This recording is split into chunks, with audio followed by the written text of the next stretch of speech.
Muy buenas tardes para todas y para todos. Una cordial bienvenida a la asignatura de TPI y en particular a esta charla que vamos a desarrollar en esta tarde. Muy buenas tardes, Gustavo. Laura Daniela, buenas tardes. Paula Alejandra, muy buenas tardes. Buenas tardes para todos. Carlos Fernando, Edwin Alberto, Laura Vanessa, César Danilo, Sergio Alirio, Diana Alejandra, Gabriel David. A todos, muy buenas tardes, bienvenidos. Gracias por sus saludos. Bueno, la gente que tenemos para el día de hoy, si le das a quién está manejando las diapositivas, por favor.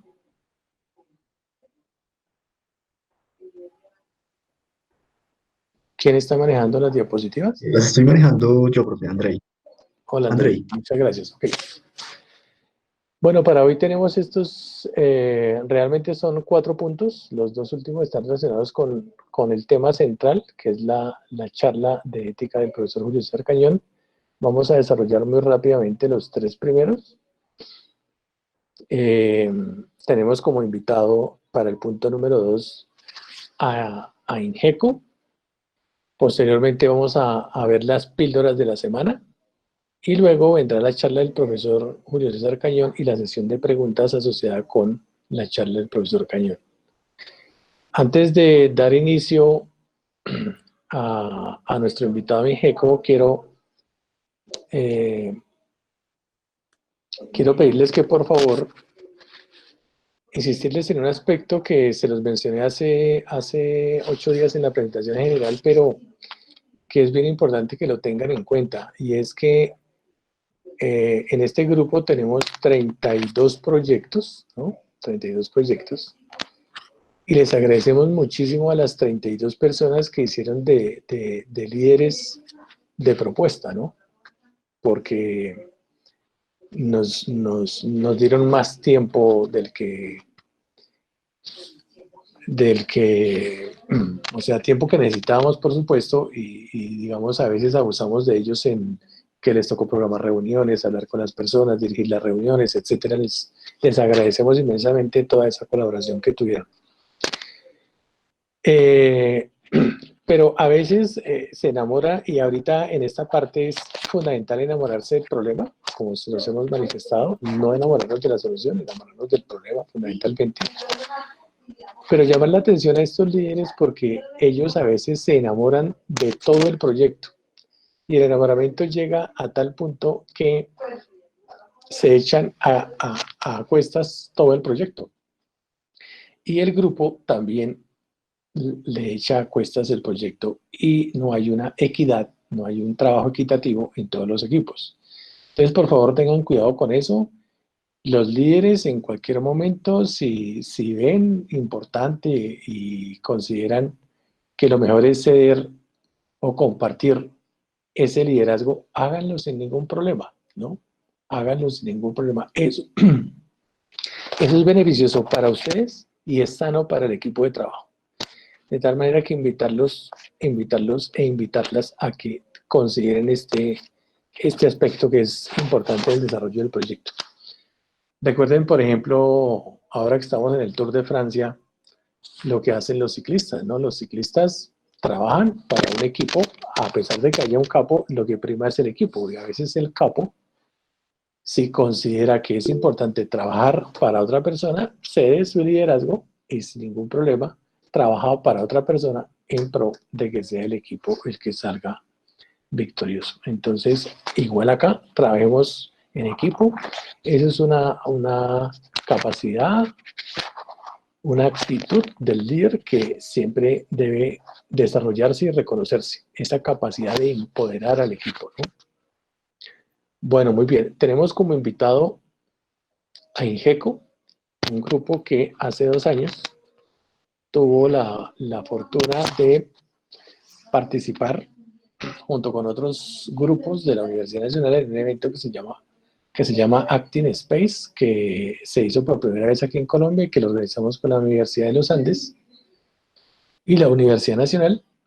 Se hizo entre las dos universidades, una parte allá en el campus de ellos y otra parte aquí en el campus nuestro en nuestra facultad. Participaban aquí estudiantes, la gran mayoría, del 85% de estudiantes de maestría o habían terminado su maestría, habían muy pocos de pregrado. Y este evento estaba destinado a fomentar el emprendimiento. Ustedes saben que el emprendimiento lo que hace es resolver problemas, ¿no? No necesariamente son negocios, resolver problemas. Si es un problema social, pues es un emprendimiento social. O si es un problema interno de una empresa, es un intraemprendimiento. O si es ya con fines comerciales, pues ahí ya el emprendimiento ya adquiere el cariz de emprendimiento comercial o empresarial. Pero a veces se confunde que cuando se habla de emprendimiento siempre se refiere a empresas y eso no siempre es cierto. Entonces, el Acting Space coloca a disposición de los emprendedores, bien sean sociales, intraemprendedores o emprendedores comerciales, el conocimiento aeroespacial para que, con base en ese conocimiento, resuelvan los problemas de emprendimiento que tienen. Entonces, se hizo ese primer evento en mayo del 2018. Ingeco fue uno de los participantes. El grupo de participantes más joven de la Universidad Nacional, en esa época estaban en tercero, cuarto, quinto semestre y ganaron el evento aquí en Colombia y fueron a representar al país en Toulouse, Francia. Traemos un poco el ejercicio de ellos. Ellos, obviamente, de hace 2 años acá han avanzado bastante. Y les pedimos el favor que, como una muestra de inspiración para todos ustedes que están iniciando los proyectos en este semestre aquí en TPI, tengan este referente como el que también tuvimos la oportunidad de traer la semana pasada para que se inspiren, ya que estamos en la etapa de inspiración. De tal manera que le damos la bienvenida a Miguel, nos va a acompañar en Ingeco. Sí, profe, buenos días. Buenas Miguel, tardes. buenas tardes, Miguel, ¿cómo estás? Si quieres poner la cámara para que todos te conozcamos, está perfecto. Claro que sí, ya está. Bueno, ¿qué tal, Miguel? ¿Cómo estás? Muy bien, profe, ¿y usted? Bien, bien, muy amable. Muchas gracias por tu tiempo, por No, venir a profe, conversar con aquí mucho con gusto. nosotros. Muchas gracias por presentar tu pitch. Esperamos que hagan algunas preguntas a los estudiantes y después pasamos a la charla del profesor Cañón. Bienvenido Claro que sí. nuevamente y los Muchas micrófonos gracias. son tuyos, Miguel. Muchas gracias. Listo, entonces voy a presentar. Voy a hacerlo un segundo.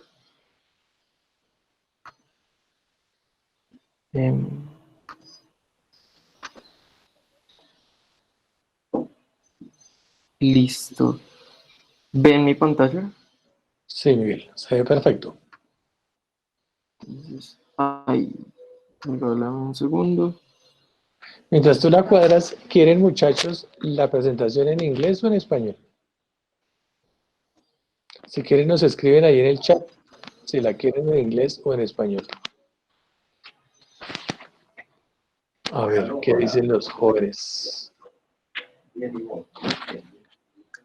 Inglés, está más votado el inglés. Español, inglés. Bueno, parece que está ganando el inglés. ¿Otros votos más? Bueno, esta vez aquí de 4 a 6 ganó el inglés. De 2 a 4 ganó el español. Listo, no hay problema, profe.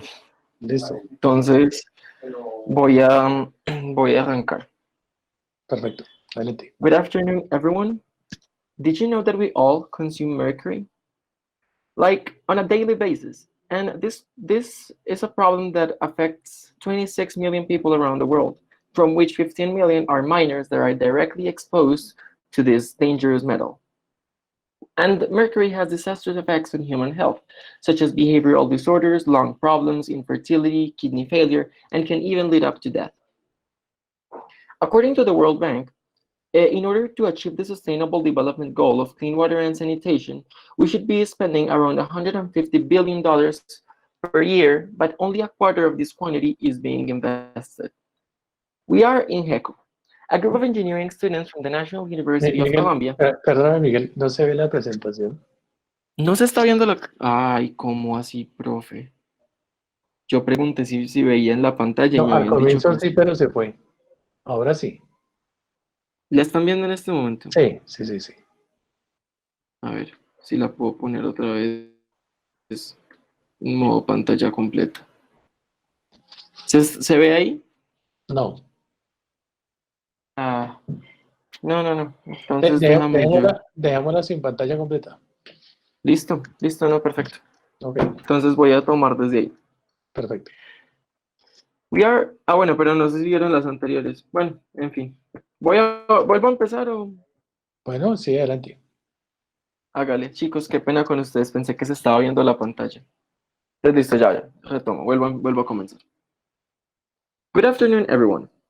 Did you know that we all consume mercury, like, on a daily basis? And this is a problem that affects 26 million people around the world, from which 15 million are minors that are directly exposed to this dangerous metal. And mercury has disastrous effects on human health, such as behavioral disorders, lung problems, fertility, kidney failures, and can even lead up to death. According to the World Bank, $150 billion should be invested annually to achieve the Sustainable Development Goal of clean water and sanitation, but only a quarter of this amount is being currently invested.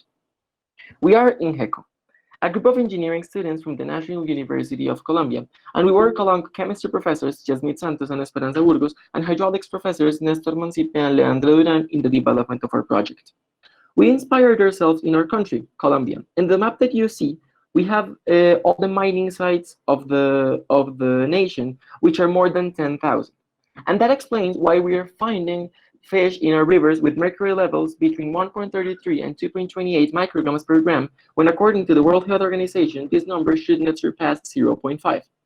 But mercury is not a local problem, it's actually a global problem, mainly in India and China, which are the main contributors to this pollution.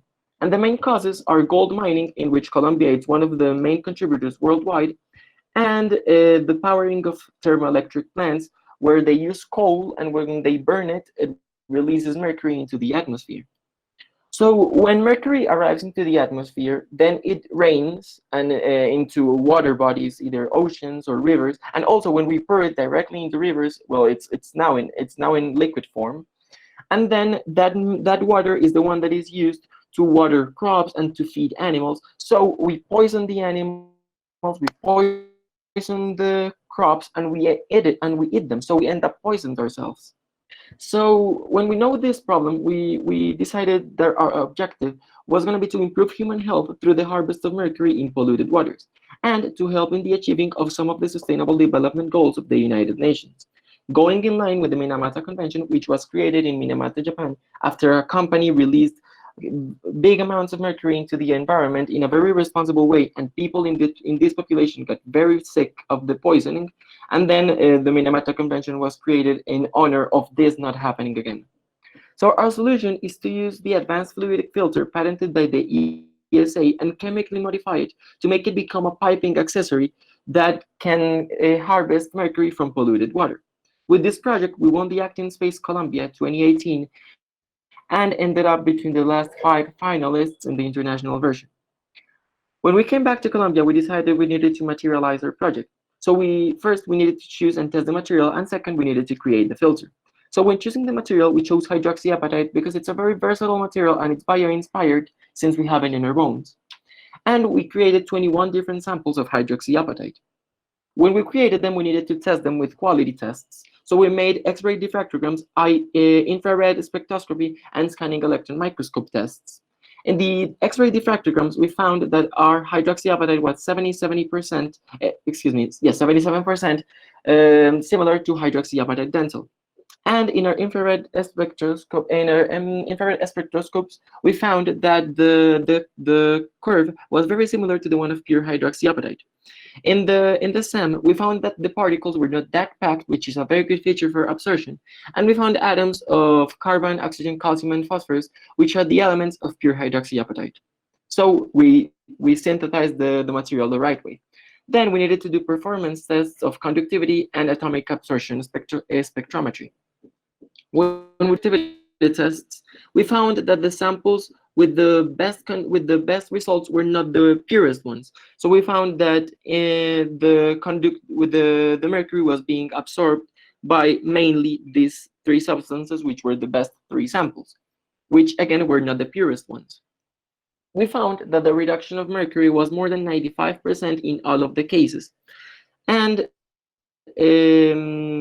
like this is a very big landmark for our research. So what comes next? First, we need to confirm the conductivity results with the same results for all of the samples.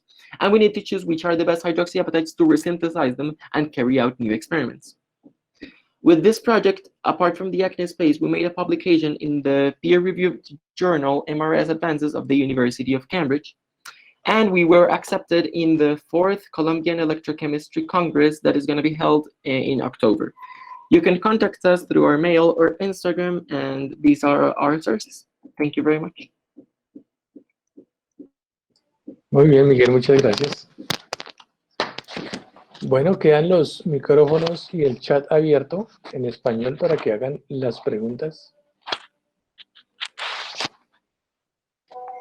Una recomendación, Juan Esteban, adelante. INHECO stands for, well, like actually INHECO doesn't stand for anything in particular. It stands, the thing is that when we created our group, we were studying economical engineering, which in Spanish is, well, ingeniería económica, and that subject is known as INHECO. So when we created it, we made it a joke, like, no, let's call the group INHECO, and in the end we did. But it can mean like ecological engineering or a Colombian engineer. It can mean many things, but it doesn't have like a strict meaning. ¿Cuál es la recomendación, Juan Esteban?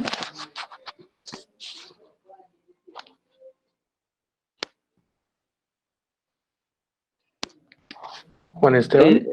Las preguntas también las pueden hacer en español. Sí. Ah, no tiene micrófono. Bueno, ok.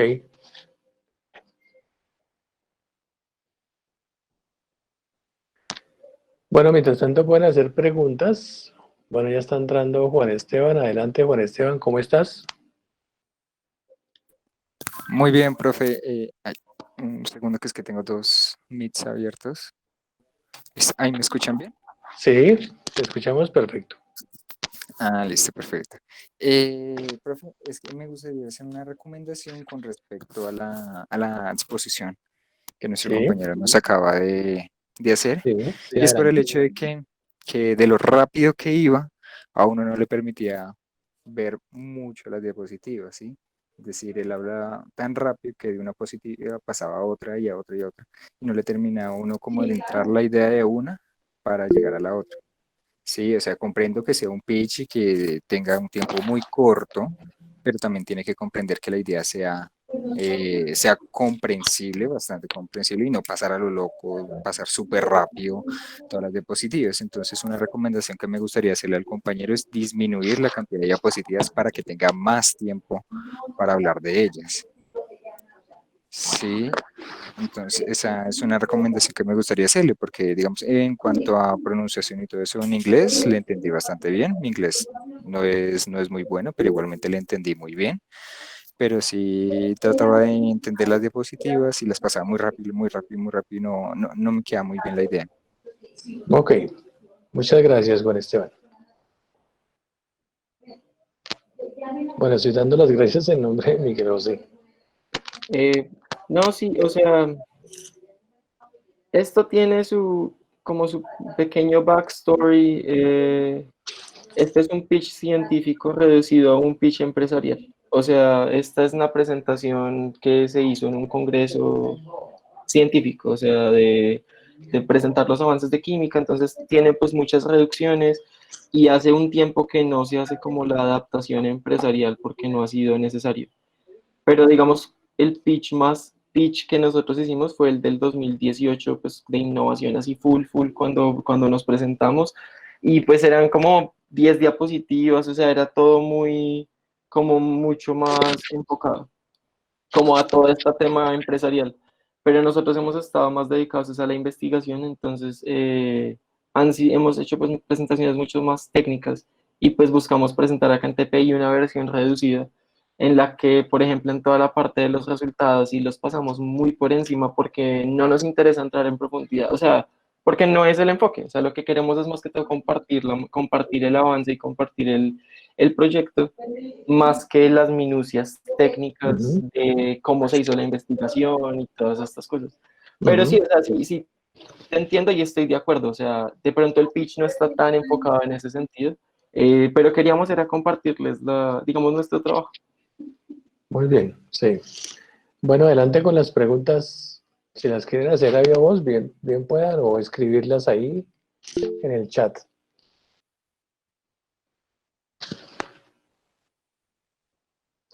¿Cómo fue la experiencia? Preguntaba Pablo Julián.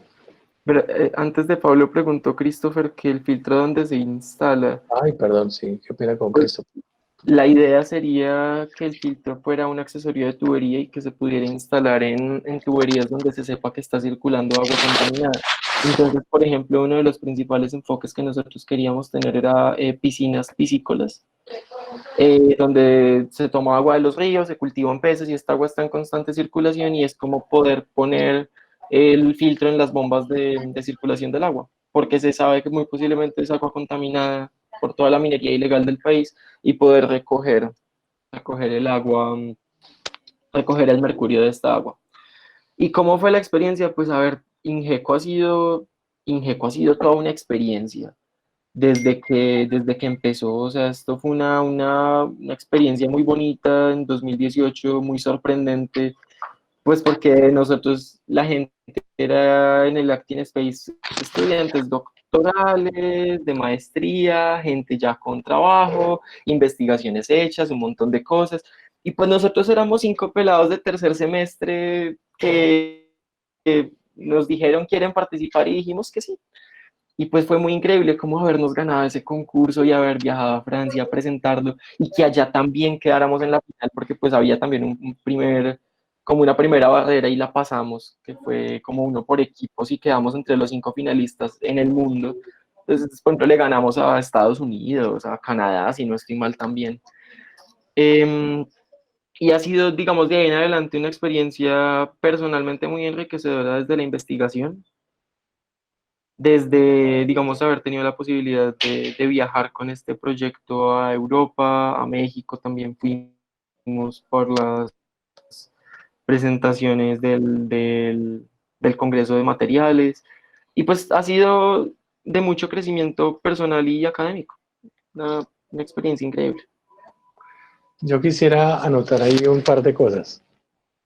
Bueno, yo tuve la oportunidad de asistir con ellos allá a Francia y digamos que a nivel de universidad para nosotros fue muy interesante conocer otras experiencias de cómo se hace el emprendimiento y algunas ideas las trajimos acá.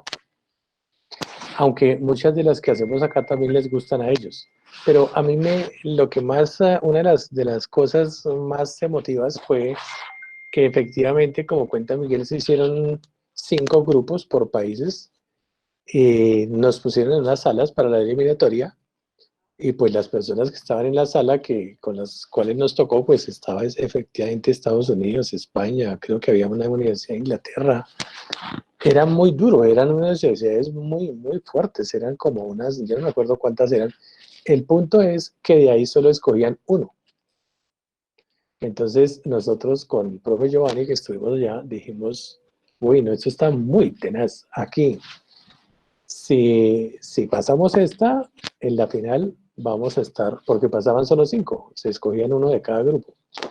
Entonces fue realmente muy emotivo ver que pasaran estos chicos aquí, sobre todo que en la sesión de mentoría, recuerdo una señora que era, creo que era inglesa, que hizo unas preguntas bastante fuertes y nos dijimos, aquí nos quitaron la cabeza, pero no. El grupo pasó y pues siempre las miradas, pues un grupo primero muy jóvenes, todos ellos, muy niños, nada más su apariencia, ¿sí? Su vestimenta de niños, sus formas de niños, Y en segundo lugar, pues un grupo de un país como el nuestro frente a todos esos países de universidades que estaban muy por encima de, pues, en los rankings de la universidad, de la universitario. Entonces fue muy interesante. Verlos ganar fue muy interesante.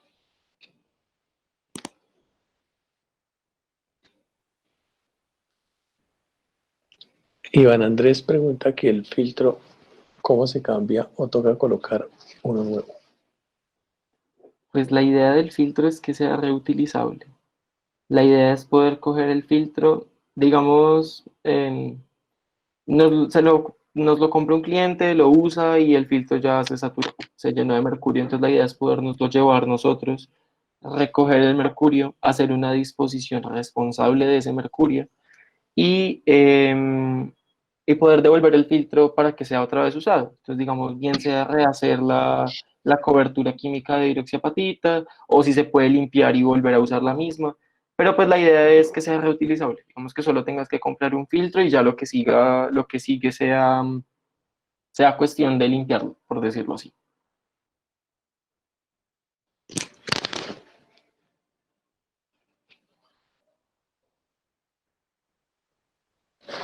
Pues, profe, veo como que no hay más preguntas.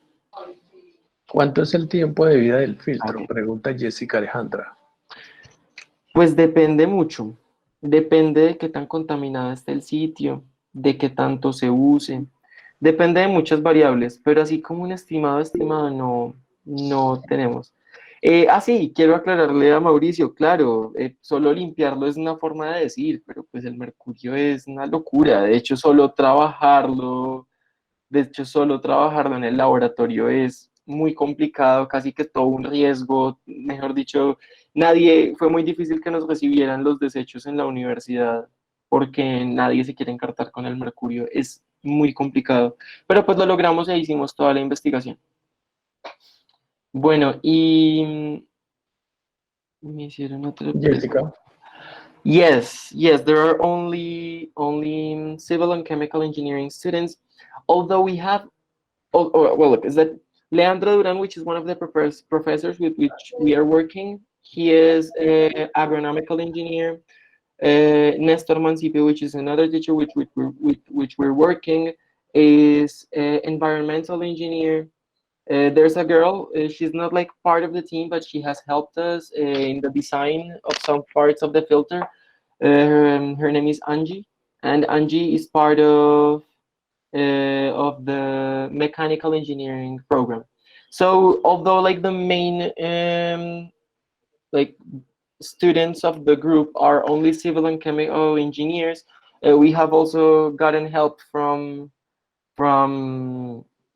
other professionals in the field.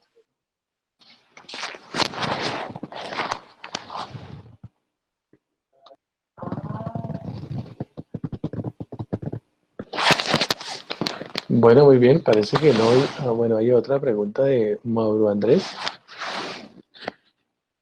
No, el carbón activado y las fibras naturales fueron opciones que pensamos de investigación, pero nos centramos en la hidroxiapatita. O sea, no hicimos experimentos ni con carbón activado ni con fibras naturales. Fue una investigación de hidroxiapatita.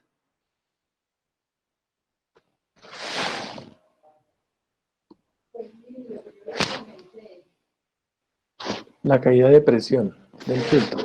Pues es que esa es una de las ventajas de que sea, digamos, de ese filtro. Ese es un filtro, el diseño original de la Agencia Espacial Europea es un filtro para combustible de cohete. Y que una de las grandes ventajas que presenta es que conserva la presión a la entrada y a la salida del filtro. Entonces esperamos que la caída de presión sea mínima. Pues obviamente habrá pues unas pérdidas por fricción y pues pérdidas por ser un accesorio, pero esperamos que sea una caída de presión mínima.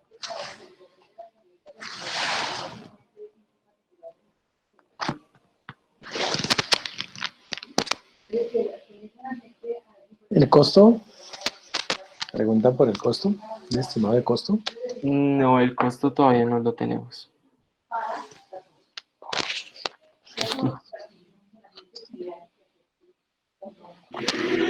Bueno, muy bien. Parece que no hay más preguntas.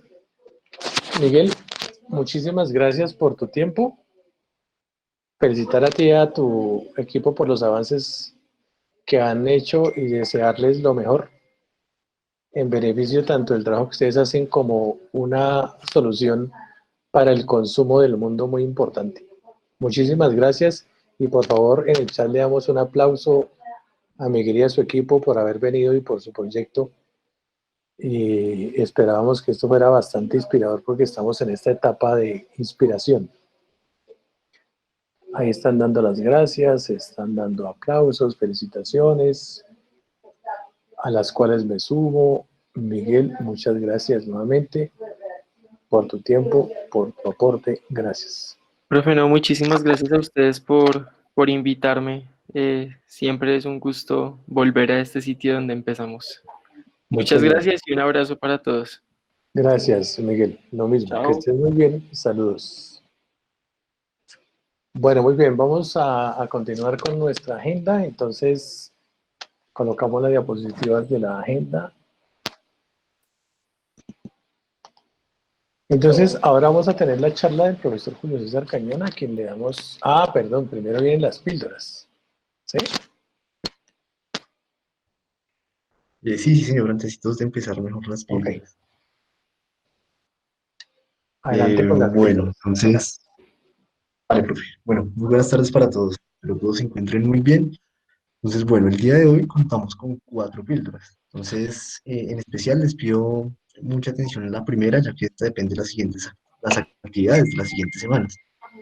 Entonces, bueno, la primera píldora nos habla acerca de la inscripción en las charlas de la múltiple oferta. Entonces, esto de la múltiple oferta son las actividades que se van a desarrollar los siguientes 3 lunes en los horarios de clase y consisten en la posibilidad de que ustedes asistan a una de las siguientes charlas, es decir, emprendimiento, habilidades blandas, mercadeo, economía del conocimiento, tecnologías 4G y diseño.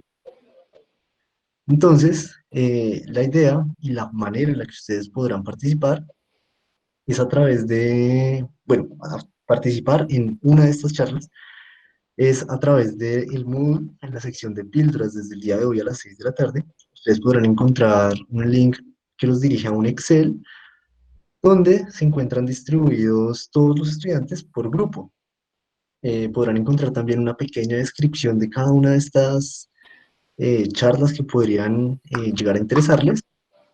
Y la idea es que entre ustedes, entre el grupo de cada uno, hablen, decidan a cuál charla de estas ir, ya que pues uno de los requisitos, que este es muy importante que lo tengan claro, es que si, por ejemplo, el grupo tiene 6 personas, cada uno debe asistir a una charla diferente.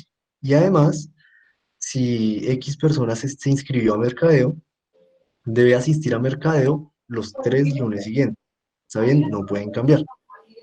Entonces, bueno, para poder llenar y realizar la inscripción en la charla de múltiple oferta que deseen, como les decía, pueden contar con el link del Excel desde hoy a las 6 de la tarde y hasta el miércoles a las 11:55 de la noche.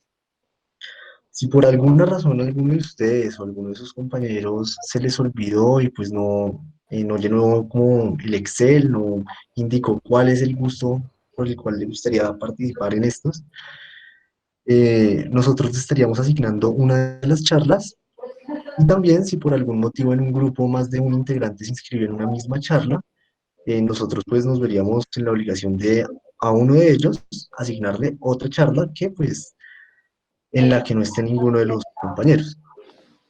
¿Listo? Entonces, esto para que lo tengan claro, les recuerdo desde hoy a las 6 hasta el miércoles a medianoche, inscripción a una de las charlas que se encuentran en la pantalla y que va a durar, que se va a dar durante 3 sesiones distintas a las que deben participar. Bueno, otra de las cosas, otra de las píldoras, por supuesto, es la encuesta de percepción de la charla sobre ética, es decir, la charla que vamos a tener el día de hoy con la que nos va a acompañar el profesor Julio César Cañón. Entonces, esta encuesta va a estar desde el día de hoy también a las 6 de la tarde y hasta el día de mañana a medianoche. Entonces, en el Moodle, en la fase de ambientación, en la parte de encuestas, ustedes la podrán encontrar y la idea es que, bueno, nos cuenten qué tal les va a ofrecer la charla del día de hoy. Eh, bueno, por otro lado, ya es más como la tercera píldora, es para quienes tengan alguna duda sobre la asignatura, sobre las actividades y pues cómo se van a desarrollar estas por semanas a lo largo del curso. La idea es que revisen el OA que se ha dispuesto en el Moodle, este objeto virtual de aprendizaje, que contiene lo que es la guía de trabajo. Entonces, ustedes pueden consultarlo en el syllabus, en el botón que pueden ver en la parte inferior derecha, syllabus, guías y cronograma. Entonces, para que conozcan cómo va a ser esta guía de trabajo de todo el semestre. Igualmente, también disponen de un juego que se denomina Ruta de Escape para que evalúen esta lectura del syllabus y pues se den cuenta si realmente sí han entendido pues cómo es que se va a desarrollar el curso. Estas dos cosas, lo que es la píldora 3 y 4, va a estar disponible siempre. Sin embargo, pues sí es recomendable que todos ustedes las revisen desde ahora para que pues conozcan cómo se va a llevar el desarrollo del curso. Y bueno, profe Alfonso, esas serían como las píldoras del día de hoy. No sé si alguno de los estudiantes tiene una pregunta. Muchas gracias. Sí, aquí hay varias preguntas, vamos a contestarlas. Dice Vicente, Jessica Alexandra, perdón, si hay 5 integrantes, escogen solo 5 charlas. Sí, efectivamente, escogen solamente 5 charlas. Lo mismo dice, pregunta Jonathan Arango. Carlos Alberto, las encuestas las puedes responder en el momento que tú quieras. Nicolás, ok, él está contestando a Jessica, gracias Nicolás. Carlos Alberto, son el horario de la clase, efectivamente. Estas charlas van a ser los días lunes. O sea, de hoy en 8 días empezamos esa múltiple oferta en este horario. Van a ser siempre en este horario. O sea, de hoy en 8 días ustedes estarán divididos en esa oferta y participarán de manera independiente en salas distintas con conferencistas diferentes. La idea es que esta va a ser la primera actividad interdisciplinaria, es decir, ustedes van a ir y van a encontrar 6 ofertas que son 6 disciplinas distintas. Entonces, los días miércoles, ustedes lo primero que deben hacer como sugerencia ese miércoles con su profesor mentor es hablar de qué lleva cada persona. El que fue emprendimiento dice, mire, yo vi esto que se puede utilizar aquí en el proyecto, el de habilidades blandas también, el de mercadeo también, etcétera, ¿sí? Entonces es la primera experiencia interdisciplinar, cómo desde estas 6 disciplinas le estamos aportando al proyecto en las distintas etapas que estamos trabajando. En este caso es la etapa de inspiración, es cómo nos puede ayudar para inspirarnos. Es un poco lo que vamos a hacer en estas 3 etapas, en estas 3 lunes que siguen. Jessica Alexandra. ¿Cómo será hoy la toma de asistencia de clase? Creo que hoy hay toma de asistencia, jóvenes. Sí, señor. La toma de asistencia se va a dar pues a lo largo de las 2 horas de clase. Entonces, por medio de una de las extensiones de Chrome, vamos a estar tomando la asistencia. Y ustedes, pues próximamente la podrían revisar en el Moodle. Ahí está para que ustedes revisen si tienen alguna duda, alguna queja, que si vinieron no se les puso la asistencia. ¿Cómo es el proceso? Eh, pues lo que les acabé de Entre mencionar. diferentes puntos de la clase se estará tomando la asistencia para verificar al inicio, a mediados y al final de la clase. Ok. Luis Ferney pregunta por los compañeros que canceló. Digamos que así como cancelan algunos compañeros, como los cupos se preservan, los cupos generales de TPI seguramente llegarán más. Entonces los estaremos asignando si quedan muchos espacios de los que cancelen. Gustavo pregunta que cómo es el proceso, pero no sé. De toma de asistencia, ya lo mencionaron. Daniel, también, ya quedó contestado. La de Gustavo también. John Eric, yo no sé si siga con la misma inquietud, ya le quedó claro con lo que contestaron. Respecto a la Daniel. Sí, asistencia, es que profe, disculpe, es que no he entendido bien lo de la asistencia, cómo se va a tomar. Silencio, Jorge. Los monitores están aquí monitoreando al fin y al cabo todo lo que pasa. Entonces, ellos están mirando quiénes están, quiénes no están, quiénes salen, quiénes entran. Ellos están permanentemente chequeando esto, además del registro en el Moodle. ¿Sí, Paula Valentina? así es, profesor. En efecto, en el Meet hay un programa que nos permite descargar la lista de asistencia en diferentes puntos de la clase, pues para verificar la permanencia de los estudiantes.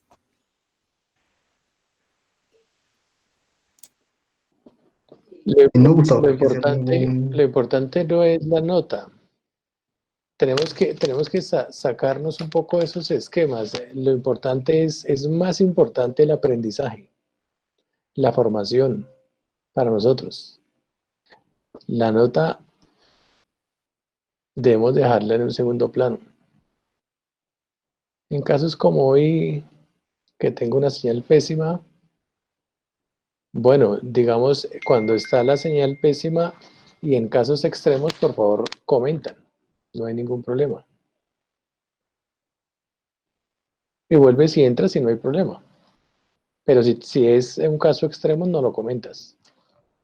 No hay problema. Pablo Julián, ¿hay alguna forma de saber de saber la metodología y lo que va a ver con las charlas de múltiple oferta? Ante todo, las metodologías es para apoyar los proyectos. Con todas las personas que vienen trabajando en la múltiple oferta, ya no es la primera vez que lo hacen, esto ya lo llevamos haciendo durante semestres. Ellos saben que va una persona de cada proyecto. Algunos colocan tareas, por ejemplo, algunos esperan que lleguen con tareas ya resueltas, ¿no? Es un poco sobre la metodología. Bueno, Javier, sería una cosa extrema y no lo cuentas. Pablo Julián. Para obtener un poco más de información sobre las mismas, por eso se dan 3 ofertas y de todas maneras ellos están abiertos a cualquier otra pregunta. Habilidades blandas se refiere a todo lo que es trabajo en equipo, comunicación, liderazgo. Son las personas que dictan esas conferencias, son psicólogas adscritas, psicólogos y psicólogas adscritas a la vicedecanatura de la Facultad de Ingeniería académica. Economía del conocimiento hace referencia a todo lo que es la propiedad intelectual. Cómo se busca la propiedad intelectual, cómo se registra la propiedad intelectual, ¿sí? En qué momento vale la pena patentar, en qué momento no vale la pena patentar. Van a haber búsquedas especializadas.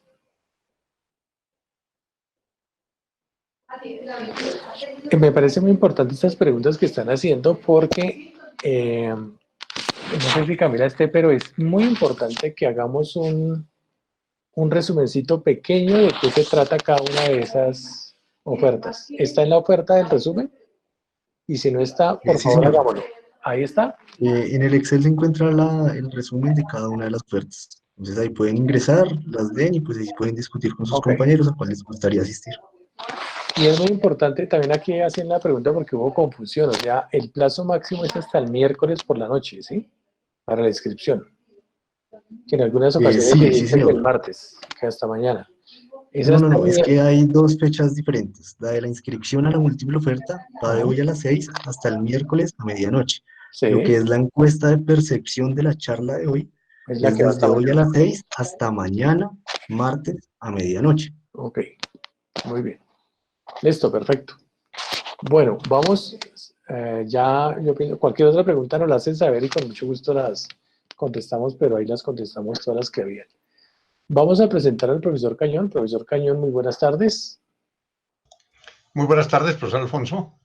Un gusto tenerlo por acá nuevamente, en este espacio al cual usted le aporta muchísimo con sus conocimientos, con su experiencia. El profesor Cañón es una persona que tiene una amplísima No es una amplia, es amplísima la trayectoria tanto académica como administrativa que tiene el profesor aquí en la universidad, tanto orientando cátedras generales como en la parte académica dirigiendo cursos y desarrollando cursos. Entonces, profesor, una bienvenida, muchas gracias en nombre de TPI por acompañarnos, por compartir todo su conocimiento. Le damos una calurosa bienvenida y los micrófonos son suyos. Yo me excuso y de pronto me tomo la vocería de otros profesores, porque desde las 4:30 estamos citados para que mientras ustedes están aquí en la charla, como la charla es grabada, nosotros la podemos ver después, pero vamos a trabajar en una reunión de profesores, de tal manera que me excusa, profe, que tengamos que ausentarnos y bienvenido nuevamente. Y muchas gracias. Profesor, muy bien, que le vaya muy bien en su reunión. Gracias. Nos Profesor hablamos, Carlos. profesor Alfonso. Muy buena tarde y muchas gracias por su presentación. Con mucho gusto. A usted muchas gracias. Ponemos la presentación del profesor Cañón, por favor.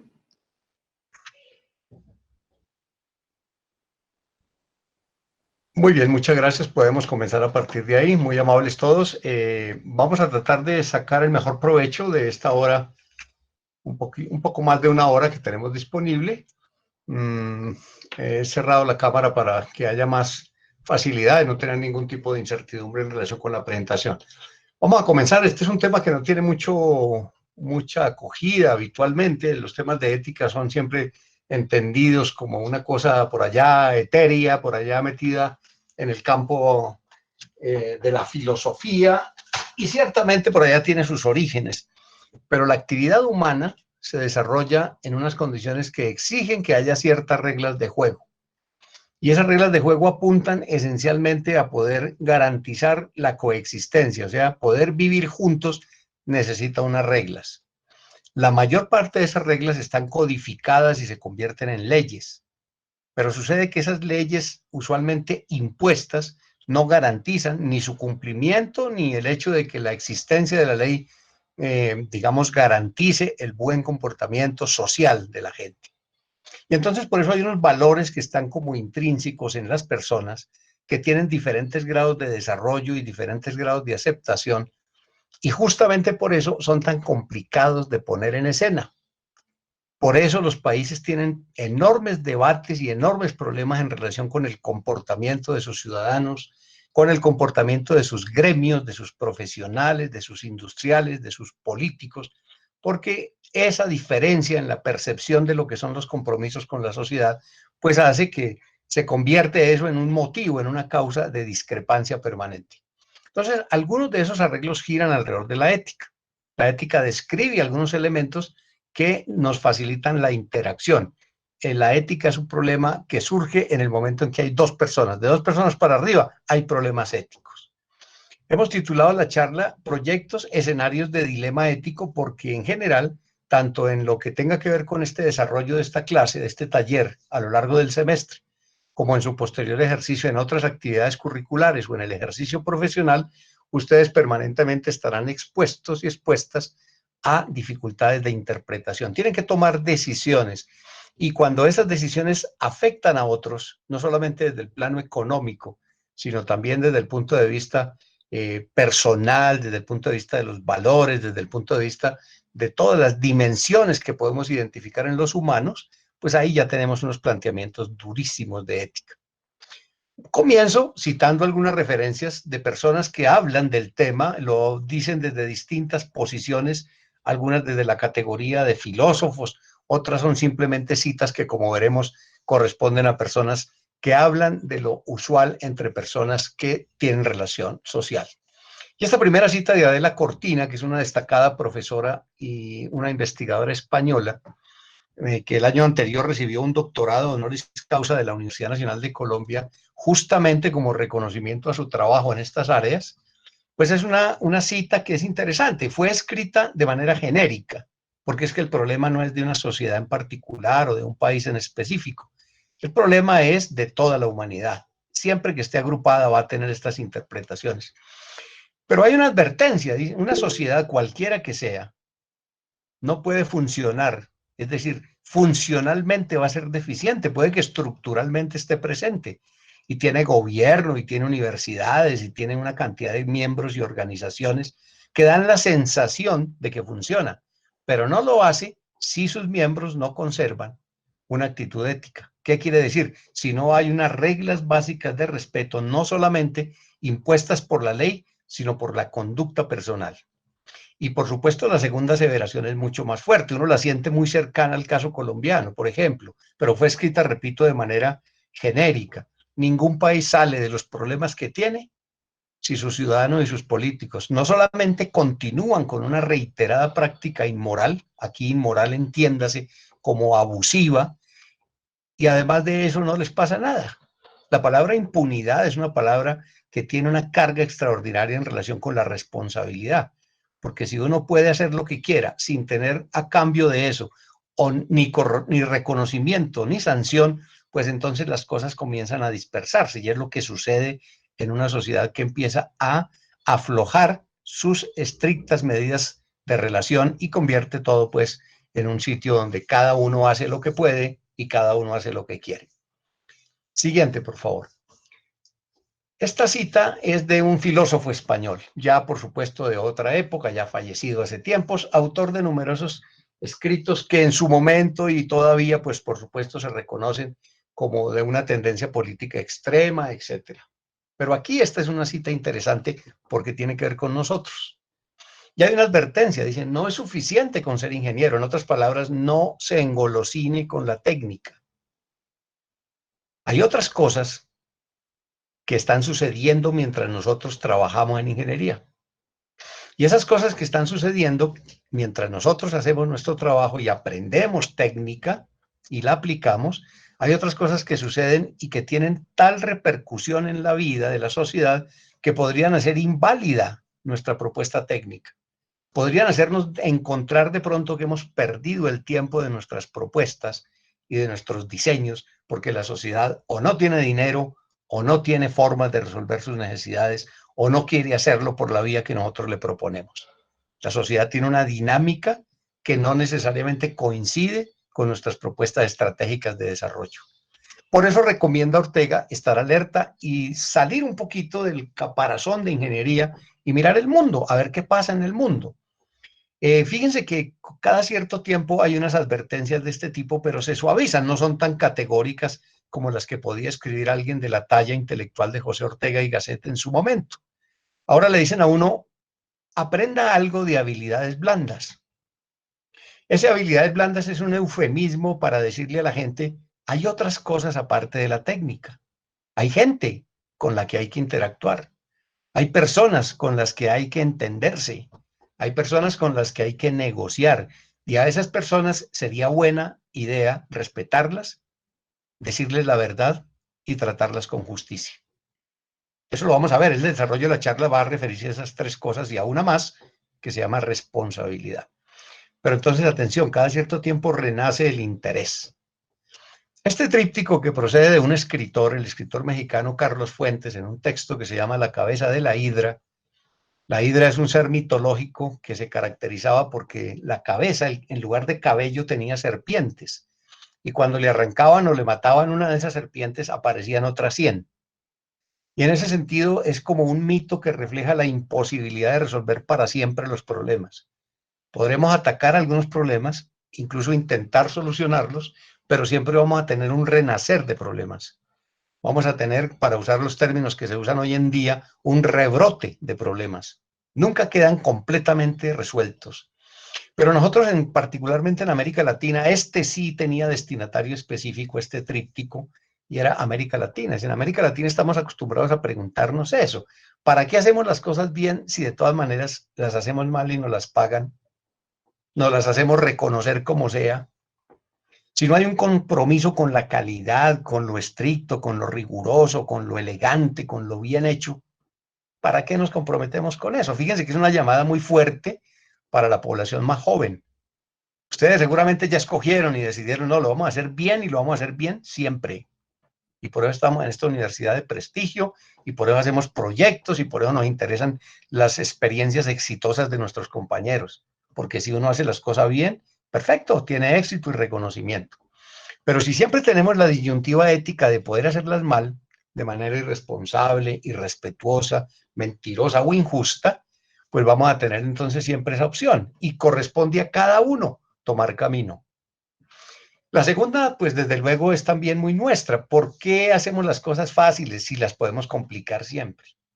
Nosotros tenemos sociedades que complican las cosas, gobiernos que complican las cosas, las enredan, las vuelven laberínticas, las convierten en un terreno erizado de dificultades.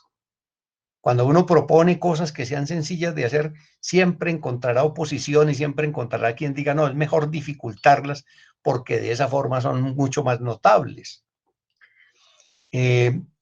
Nuestras obras públicas, por ejemplo, en el país, tienen esa característica. Aquí no es difícil que algo se haga bien y que algo se haga fácil.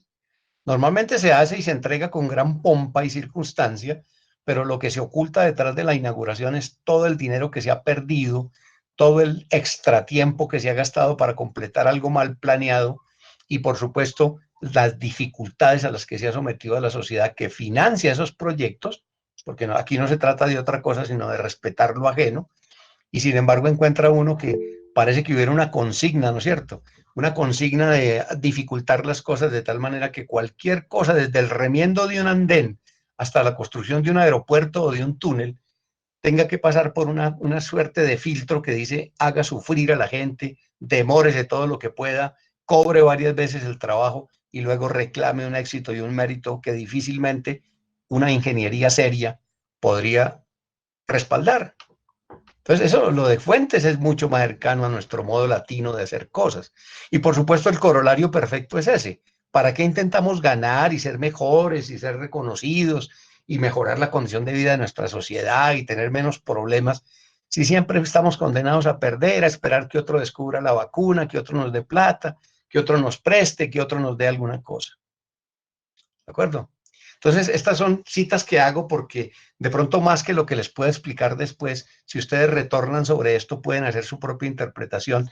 Y es probable que en algunos casos coincidan conmigo en que estas tres frases describen perfectamente cómo somos en muchas de las cosas que hacemos. No en todas, pero en muchas sí. Por favor. Esta es la última de las citas antes de comenzar ya con nuestro tema un poco más estructurado, y esta se atribuye a un ingeniero. Hardy Cross fue una figura cimera, pues una figura muy conocida y muy reconocida de la ingeniería civil a principios del siglo anterior, muy conocida entre los ingenieros civiles básicamente porque con su apellido, Cross, se conocen algunas técnicas que después se han ido, por supuesto, depurando y se han hecho mucho más elegantes a través de las computadoras, pero son técnicas que permiten calcular redes de acueductos, es decir, sistemas de transporte de fluidos, pero también desde el punto de vista estructural permite calcular estructuras complejas. Y este señor ya en su retiro hacía reflexiones sobre la ingeniería y escribió un libro muy bueno, un libro magnífico que se llama Ingenieros y Torres de Marfil, en donde denuncia algo que sigue siendo vigente. La ingeniería va por un lado y la sociedad por otro. Entonces, mientras nuestra ingeniería se declara orgullosa de estar rasguñando ya la revolución industrial 4.0 y el 5G y el 6K, mientras tanto hay gente sin agua potable, sin acueductos, sin alcantarillado, sin vivienda decorosa, expuesta a una cantidad de riesgos naturales y ambientales, una depredación absoluta del territorio, que son cosas en las que la ingeniería debe tener compromiso. Y este Cross decía lo que está escrito ahí.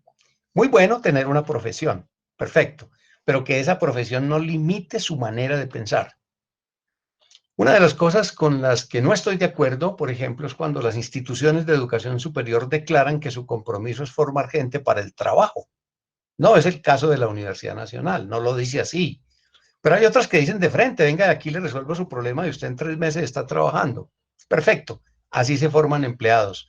Pero una universidad debe formar personas que sean capaces de desarrollar cualquier rol en la sociedad. O sea, aquí yo sé que estoy hablando a potenciales gerentes, directores y directores de proyecto, ministros, líderes, revolucionarios, no lo sé, pero parto del principio de que las personas que me están escuchando vinieron aquí a una cosa distinta, a aprender un oficio para ganarse unos pesos. Pero aún si esa fuera su decisión, respetable, por supuesto, hay que jugarle reglas claras a quien va a trabajar junto con nosotros. Muy bien, estas han sido las citas, me han permitido mostrar algunos elementos, pero aquí comencemos a hacer una reflexión un poco más de fondo. Las sociedades padecen crisis de infraestructura material, por ejemplo, cuando no tienen carreteras, tienen crisis de infraestructura financiera cuando carecen de recursos, pero para eso se consiguen empréstitos, para eso se pueden hacer ahorros, para eso se puede apelar a la acción comunal, para eso se pueden hacer mingas. Para lo que hay dificultad de conseguir una cura es para la infraestructura moral de una sociedad. Cuando una sociedad no tiene valores, cuando cualquier cosa está bien hecha, cuando los gremios que se han formado alrededor de las profesiones y alrededor de los oficios no tienen una representación poderosa, sino son simplemente organismos medio menesterosos que viven de las cuotas de sus afiliados, pero que no hacen presencia cuando se discuten los grandes problemas del país, cuando hay marcadas deficiencias de dirección y gestión de proyectos, proyectos que fracasan, proyectos que se hacen sin haber hecho los estudios previos, proyectos que lo que hacen es afear la imagen de la profesión frente a la sociedad. Si a eso se suma la indiferencia académica que, empecinada en mostrar los desarrollos de la ciencia y la tecnología, cosa absolutamente válida y necesaria, rechaza, sin embargo, la opción para que luego las personas hagan una lectura crítica, como se pide al frente allá, de lo que pasa en la sociedad. Es decir, yo hago una lectura crítica de esta situación. Cuando se presentó la crisis de la calle 26, de la troncal de Transmilenio por la 26, que dio origen, recuerdan ustedes, a aquella famosa intervención que llevó a la cárcel a un alcalde y que tuvo algunas repercusiones de tipo jurídico, estaba sucediendo al otro lado de la malla de la Universidad Nacional de Colombia, pero no hubo un solo pronunciamiento oficial de la universidad en relación con lo que eso significaba como perverso, como ejemplo para sus estudiantes de ingeniería. Porque es que entenderán ustedes, jóvenes que saben de eficiencia, que qué sentido tiene hablar con ustedes de estas cosas. Si ustedes dicen, hombre, el profesor hace un buen intento, la universidad se preocupa, pero yo salgo a la calle y encuentro que el mundo real es diferente. Encuentro que ahí nadie responde por nada, que nadie se preocupa por la calidad y que después de que todo eso ha sucedido y los atropellos han tenido lugar, el ciudadano todavía agradece lo que le entregan. Y no solamente lo agradece, sino que lo aplaude y dice, bueno, ya no molesten más, ya pasó. El problema es que no pasa, el ejemplo perdura, el ejemplo de multiplica, el ejemplo de propaga y sigue golpeando a la sociedad todo el tiempo. Desde luego, la tolerancia de la sociedad, a eso me refiero.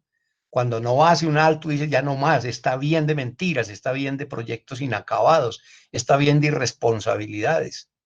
El problema de EPM no es un problema de los paisas, es un problema del país entero que le metió plata a ese proyecto y ahora no funciona. Ahí hay una dificultad importante porque la sociedad misma carece de la personería y de la personalidad para exigir. Y cuando exige la golpean o cuando exige entonces la sancionan y la echan a un lado. Tenemos que construir algo para resolver eso. La injerencia política es inevitable, por supuesto, como fuente y amenaza de la infraestructura moral corroída. Nuestros políticos en general, la política en el mundo entero es igual, pero en nuestro caso es absolutamente doloroso ver que un alto porcentaje de los políticos usan los proyectos de ingeniería como fuente de recursos para recuperar sus inversiones de campaña o como medio de atraer votantes en las campañas venideras. Entonces la injerencia política es definitiva. Alguien haciendo broma por ahí alguna vez dijo que nuestros políticos tenían tal capacidad de perversión que habían corrompido el narcotráfico. Y puede que sea cierto cuando la historia dentro de 2 siglos lo ponga en perspectiva. Y para terminar, como parte de esas amenazas en relación con nuestra crisis ética, pues está nuestra incapacidad crítica. Nos cuesta trabajo ver lo que hay detrás de las apariencias. Claro, eso no se aplica a ustedes porque como formados en ingeniería, como educados en la técnica, han aprendido a hacer ensayos, a hacer pruebas, a no creer sino en lo que la evidencia les muestra. Y eso es muy importante como componente de una formación de pensamiento ágil que permita darle un poco la vuelta a las cosas y no creer en la primera versión que nos dan, que es una cosa que nos hace daño también. Pues bueno, ese es un panorama que no quiero que lo tomen como pesimista, es universal, eso nos pasa en todos lados. En nuestro medio simplemente hay ejemplos más notables, parece que tenemos una mayor resiliencia frente a la inmoralidad y nos reponemos rápido y seguimos por la misma vía. En otras sociedades se hacen cortes más drásticos y se toman medidas que pueden resultar un poco más eficientes. Por favor, vamos al contraste. Hay respuestas para todo. Esta es la misma figurita con, hemos cambiado el problema por una propuesta. Por ejemplo, hay que comprometernos todos, personas viejas, jóvenes, chicos, todo el mundo, en reivindicar unos ciertos valores que acordemos entre todos. El respeto, no sé, la consideración con los demás. Unos valores que existen en el papel y que de pronto algunos tratan de defender con un alto precio, y es el desprecio de los demás. Es curioso ver cómo aquí quien intenta defender las normas y defender la ley y defender la profesión y defender los oficios sanos, se ve golpeado o abrumado por quienes prefieren otro tipo de conducta. Se requiere solidez gremial. Esto sí que los toca a ustedes cuando sean egresados, cuando vayan al mundo real. Hay que tratar de darle dinámica, hay que inyectarle energía a todas esas asociaciones y a todas esas sociedades de ingenieros que uno no las ve pronunciándose frente a estas cosas. Guardan un silencio que puede interpretarse a la larga como cómplice. Tampoco se trata, pues, de que salgan sin pruebas a demeritar el trabajo de los profesionales, ¿no? Eso no tendría mucho sentido. Pero ya frente a cosas flagrantes que hasta el último de los ciudadanos ya siente que hay que castigar, siempre llegan de últimos con un discurso en donde reivindican, por supuesto, los sueños y las ilusiones, y dicen que tenemos una red vial mejor que la alemana, y a los 2 días se cae el puente principal de nuestra conexión con medio país, pero ahí no hay ningún tipo de comentario. Yo critico eso y lo digo francamente. Yo con esto no comprometo ni a mi facultad ni a la universidad. Lo digo como un ciudadano de a pie, ni siquiera como profesor o ingeniero. Me parece que los gremios, si todos fuéramos como la ANDI o como FENALCO, otra cosa, otro gallo cantaría en esta sociedad de ingenieros nuestros. Falta gestión comprometida. Esa es una respuesta que hay que propiciar. Gestión comprometida significa prepararse como se preparan ustedes para hacer una ingeniería de primer mundo, con una dirección adecuada, con unos estándares, unas buenas prácticas, un manejo escrupuloso de los recursos. Por supuesto, la disposición a reconocer los errores cuando se presenten, pero una gestión comprometida. No seguir con ese cuento de que los dineros ajenos, pues como no son míos, yo puedo hacer lo que quiera con ellos. No, gestión comprometida es tratar de honrar los compromisos de planeación, por supuesto, de tiempo, por supuesto, de costos, y hacer que la gente sienta orgullo por esta ingeniería que le damos. Interés académico es otra respuesta a este tipo de ejercicios que hoy son apenas incipientes, que se ven como una especie, no nos digamos mentiras, muchos los perciben como un relleno. Antes de ir a hablar de emprendimientos y todo, pues bueno es hablar de ética. La diferencia es que esto debe quedarse con ustedes para siempre porque es una reflexión de vida absoluta. Siempre que haya relación con otra persona, habrá que pensar en términos de tipo ético. Pero el interés académico es bueno, que se preocupe, que propicie seminarios, que haya encuentros, que la gente reúna y hable, pero que sostenga sobre todo ese tipo de actitud. Una pedagogía social a la sociedad hay que enseñarle que las cosas bien hechas son una buena recompensa, que se ahorra dinero, que alcanza para otros proyectos, que con la misma cantidad podemos hacer el doble de posibilidad. Pero no hay que enseñárselo haciendo bien los proyectos. Porque si lo que ve la sociedad es que uno detrás de otro, los grandes proyectos de ingeniería, no incluyo aquí los pequeños éxitos tecnológicos que también se dan, que sin embargo no tienen las repercusiones que tienen los grandes fracasos. Y es que de esos fracasos es que hay que ocuparse. Los éxitos van bien, pero los fracasos son los que nos cuestan dinero y credibilidad. Hay que hacerle creer a la gente y entender a la gente que la ingeniería es un oficio serio, que no es un negocio y mucho menos un negocio sucio. Es una forma de servir y de construir un mejor país desde esa perspectiva. Hay que ejercer control sobre los políticos, pero para eso necesita solidez gremial. Fíjense que están enfrentados en el muñequito. Poner al político en su sitio significa una ingeniería robusta que es capaz de imponer criterios técnicos y de aparecer allí donde se toman las decisiones sobre cómo priorizar los recursos. No dejar eso solo en manos de los políticos. Y por supuesto un gran compromiso académico y familiar y personal es esa formación para tener una visión crítica. Más allá de lo que diga el noticiero, hay que esperar, hay que buscar la fuente y validar la información. Ahora que se pusieron de moda las fake news y todas esas cosas, pues es simplemente la demostración de que la gente no se toma el trabajo de verificar lo que le cuentan. Y entonces cree la primera declaración que oye y toma caminos a veces equivocados. Muy bien, ahí hay un catálogo incompleto, por supuesto, de respuestas al que ustedes le pueden seguir agregando con su propia práctica y su propia prédica más elementos para que esto se corrija. Casi siempre hay una pregunta en esta charla. Bueno, ¿y qué hacemos? Pues ahí hay cosas para hacer, pero no las podemos hacer uno a uno, tenemos que juntarnos para hacerlas y por eso se requiere solidez gremial, interés académico, presencia social, porque individualmente sería simplemente un suicidio ir a enfrentarse con los corruptos. Y hay mucha gente cuyos cadáveres dan evidencia de que eso es así. ¿Podemos seguir, por favor? Entonces tenemos estrategias y herramientas para hacer la cosa, ¿cierto? Vamos a ver, escojo siempre un orden arbitrario, me gusta ahí como dar la vuelta en el sentido horario. Tratamiento interdisciplinario. Este taller es bueno por eso. Es decir, entre muchas virtudes tiene la de propiciar acercarse a otros saberes, a otros discursos, a otras formas de gramática social. Eso es importante. Porque el ingeniero encerrado, ese que relataba Hardy Cross en sus Torres de Marfil, ese ingeniero se queda corto, se le mueve el piso y se le acaba el mundo, como lo prescribe Ortega y Gasset en una de las citas que les mostré. La interdisciplina me amplía la cabeza, me pone a pensar en otras cosas, a aprender otra manera de ver los problemas. Eso es muy valioso. Y es un correctivo porque hay control recíproco. Ya no queda todo en manos de un gremio, ya no está todo en manos de un círculo cerrado que pueda hacer lo que quiera. Hay que propiciar como estrategia el interés por los temas prioritarios del país. O sea, tratar esos temas dentro de la universidad, pero también dentro de cada clase. Ver cuál es el problema central, a dónde podríamos apuntar hoy con nuestras soluciones y nuestras propuestas de proyecto. Qué tan importante es el impacto que eso tiene en la generación de resultados que multipliquen socialmente el empleo o los ingresos del país o el impacto económico.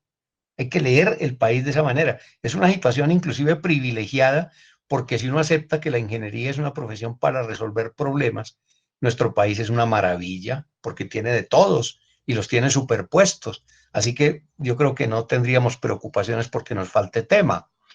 Se necesita que haya recursos, decisión y respaldo de las instituciones, no solamente campañas simbólicas, ¿sí? No solamente yo lucho contra la corrupción, eso cualquiera estampa una camiseta, cualquiera imprime un botón para la solapa, pero el compromiso tiene que ser de todos los días, tiene que ser permanentemente alerta, no puede ser solo simbolismo. Hace unos 2 años, a raíz de un poco menos, a raíz de lo que pasó en Chirajara, que hubo como una reacción social respecto a la irresponsabilidad, de pronto no tanto por la obra en sí misma, sino porque el colapso causó muertes de obreros. Entonces vino allí un poco de escándalo y de esa indignación en la que somos tan dados a caer los colombianos. Y entonces hubo una serie de encuentros y se propició un gran encuentro nacional sobre ética y se reunieron allí los consejos, se hicieron una cosa, nunca pasó nada más con eso y después han venido más escándalos y no ha pasado nada y en consecuencia la llamada esa que sea acción sostenida, no solamente simbolismo. Se requiere que todo el país funcione de manera organizada, transparente y participativa, que no sea solamente una declaración, sino que uno tenga derecho a que le expliquen en qué se le están gastando los impuestos. El día que la sociedad reivindique su papel como financiadora del gobierno, ese día las cosas van a empezar a cambiar. Por eso se habla de cambios en la sociedad. Todo esto es fuerte porque es a cambiar una sociedad completa. Una sociedad además a la que parece que le gusta vivir como vive. Y entonces por eso es mucho más fuerte el compromiso. Por supuesto, una cosa práctica como estrategia, tolerancia ninguna frente al fraude, así sea elemental, ese pequeño truco de meterse colado en la fila, de que le digan 2 metros y digan, no, yo me hago a 1 porque es que yo soy libre y si no tutelo mi derecho a estar a 1 metro. Ese tipo de prácticas pegadas a la lógica contraria, a la lógica real, hay que pararlas. Ese pequeño fraude, ese pequeño asistir por otro, ese pequeño tomar un trabajo ajeno y no citar la fuente. Esos elementos que se incuban en las aulas se convierten luego en corrupción más amplia, mucho más fuerte, mucho más robusta. Por eso hay que atacarla desde abajo, desde el principio, porque si uno la deja crecer después lo desborda. Hay que tener cero tolerancia respecto a toda infracción. Pero nuestra sociedad no es así. Nuestra sociedad no solamente tolera la infracción, sino que la felicita. Hace programas de televisión consagrados al narcotráfico. Se deleita con las declaraciones de ex sicarios. Y entonces cuando uno como joven ve una sociedad en la que se está formando que es así, tiene razones para sospechar que sus profesores que le hablan de otra manera están un poco fuera de circunstancia. Y lo más importante, hacer seguimiento permanente. Eso significa no bajar la guardia. Este problema no se va a resolver nunca. Habrá que mantenerlo siempre acotado. Pues bueno, acotémoslo con seguimiento de ingeniería, con evaluación. Para eso aprendemos todo eso, sobre todo en proyectos. Entonces, ahí hay unas estrategias también, porque a veces uno piensa que el discurso es categóricamente negativo, fantasmagórico, un poquito como de tipo, a ver, ¿qué digo yo? Apocalíptico.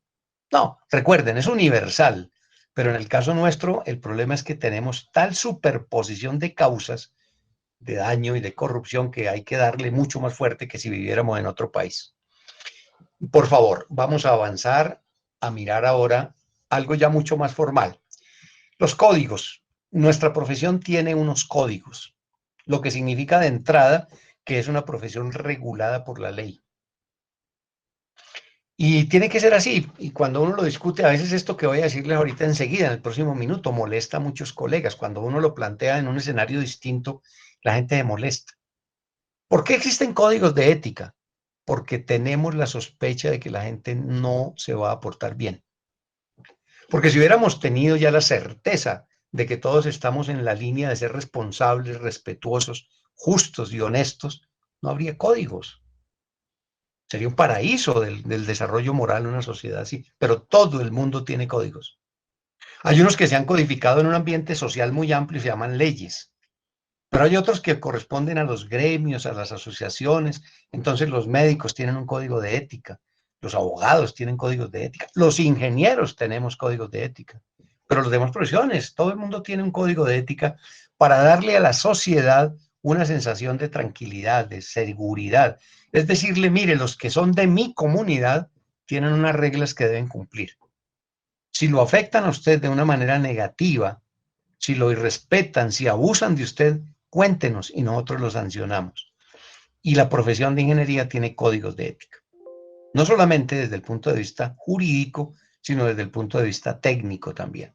Por eso es importante hablar de eso, porque uno puede pensar de pronto, pues eso no tiene nada que ver, eso tiene, y los corruptos, esos son allá los políticos. No. Nuestra profesión, una vez que ustedes reciban su título, sea que haya una tarjeta profesional o no, porque están trabajando para acabar con esa práctica, pero usted tiene un gremio. Usted es ingeniero cuando los ingenieros que ya estaban en la calle los reciben como uno de sus miembros de comunidad. Antes no. Uno recibe esa espaldarazo gremial cuando sus colegas lo reconocen como ingeniero o como médico, como economista. Antes no. Pero le dan una regla. Dice, usted quiere ser de esta comunidad, están las reglas y ahí están descritas. Vamos a ver enseguida algunos aspectos relacionados con cada una de ellas que además están ahí definidas al frente. Vamos a ver entonces en principio qué hay con la responsabilidad. Entonces, pues desde luego hay unas cosas que son elementales, cumplir los compromisos. La responsabilidad tiene que ver con el hecho de que yo deba tener claro cuáles son los efectos de mis acciones o de mis omisiones. Eso quiere decir cómo lo que yo hago o dejo de hacer afecta a los demás. Cuando yo tengo claro eso, soy responsable. Soy responsable. Cuando no lo tengo claro, soy irresponsable. Cuando yo no sé que manejar un vehículo embriagado puede causar la muerte de otro, soy un irresponsable. Pero esa irresponsabilidad tiene un castigo. Pero un ingeniero no puede sentir que está al margen de responsabilidades técnicas, operativas, de diseño, de cálculo, de costeo, de dimensionamiento, porque para eso se formó. No puede ir a decirle a la gente, qué pena, yo me equivoqué, porque yo no me acordaba cómo se calcula esto. Que palabra más, palabra menos ha sido la excusa de muchos diseñadores involucrados en proyectos que fallan de tipo estructural.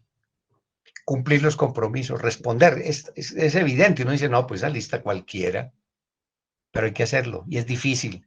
Sobre todo es difícil hablar de esto en el seno de una sociedad en la cual nadie responde por nada. Ustedes buscan cualquier falla política, económica, social, de proyecto, de ingeniería, de lo que sea, nadie responde. Todo el mundo siempre busca algo o alguien a quien echar la culpa. siempre. Es difícil encontrar a alguien que tenga la entereza de decir, yo me hago responsable y yo le respondo a la gente por este error.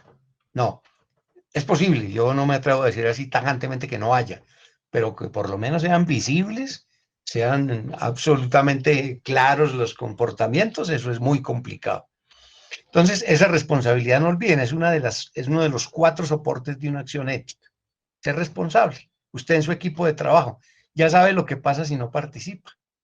Ya sabe lo que pasa si no asiste a una sesión clave donde va a recibir información útil para su proyecto. Ya sabe lo que pasa si no se presenta el día de la exposición final. Eso lo sabe porque por eso le han dado unas reglas donde le dicen hasta a qué horas tiene que hacer las cosas. Y así es la ingeniería.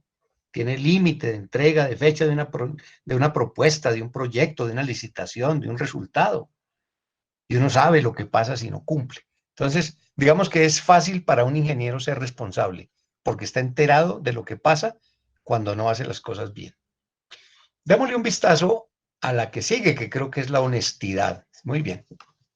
La honestidad tiene que ver con la verdad, decir la verdad. Y decir la verdad, no crean jóvenes, no es fácil. Es más fácil mentir, es más cómodo, es más seguro mentir.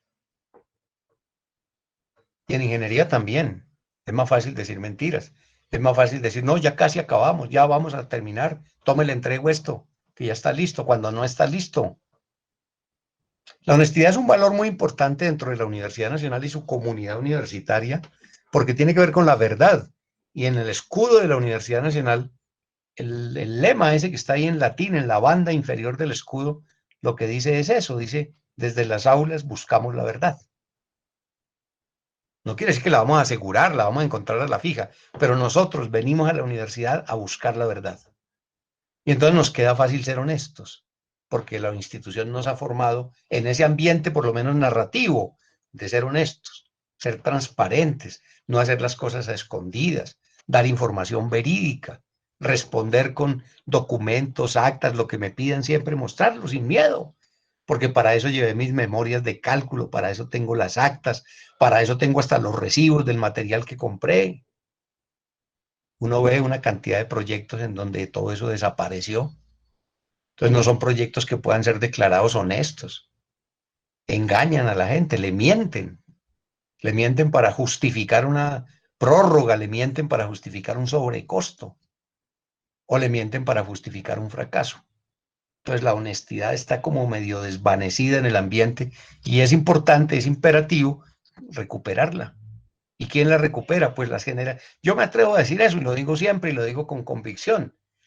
Los jóvenes, los nuevos ingenieros, los que van a ser el reemplazo de generaciones que no nos dimos mañas de acabar con esto y que le dimos juego a todo esto y nos fuimos quedando en silencio y luego no tenemos otra forma de reconocer, sino que sin querer o queriendo fuimos cómplices de que esto se volviera así, porque no tuvimos ni siquiera el ánimo, ni la entrega, ni la energía de contarle a los nuevos a qué se iban a enfrentar cuando estuvieran en el mundo real. Entonces, atención con eso, ¿no? Hay una cosa interesante, digan las noticias malas a pesar de que sepan que los van a tratar mal al recibirlas. No saben ustedes el beneficio que tendría la sociedad si cuando un proyecto del ingeniero, los ingenieros que lo están diseñando se dan cuenta que no tiene un buen futuro, lo dijeran.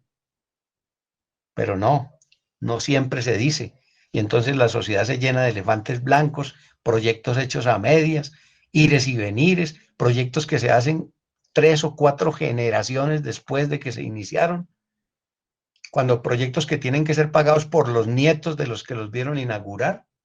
Eso no tiene sentido, ni ético, ni técnico, ni siquiera tiene sentido lógico hacer eso.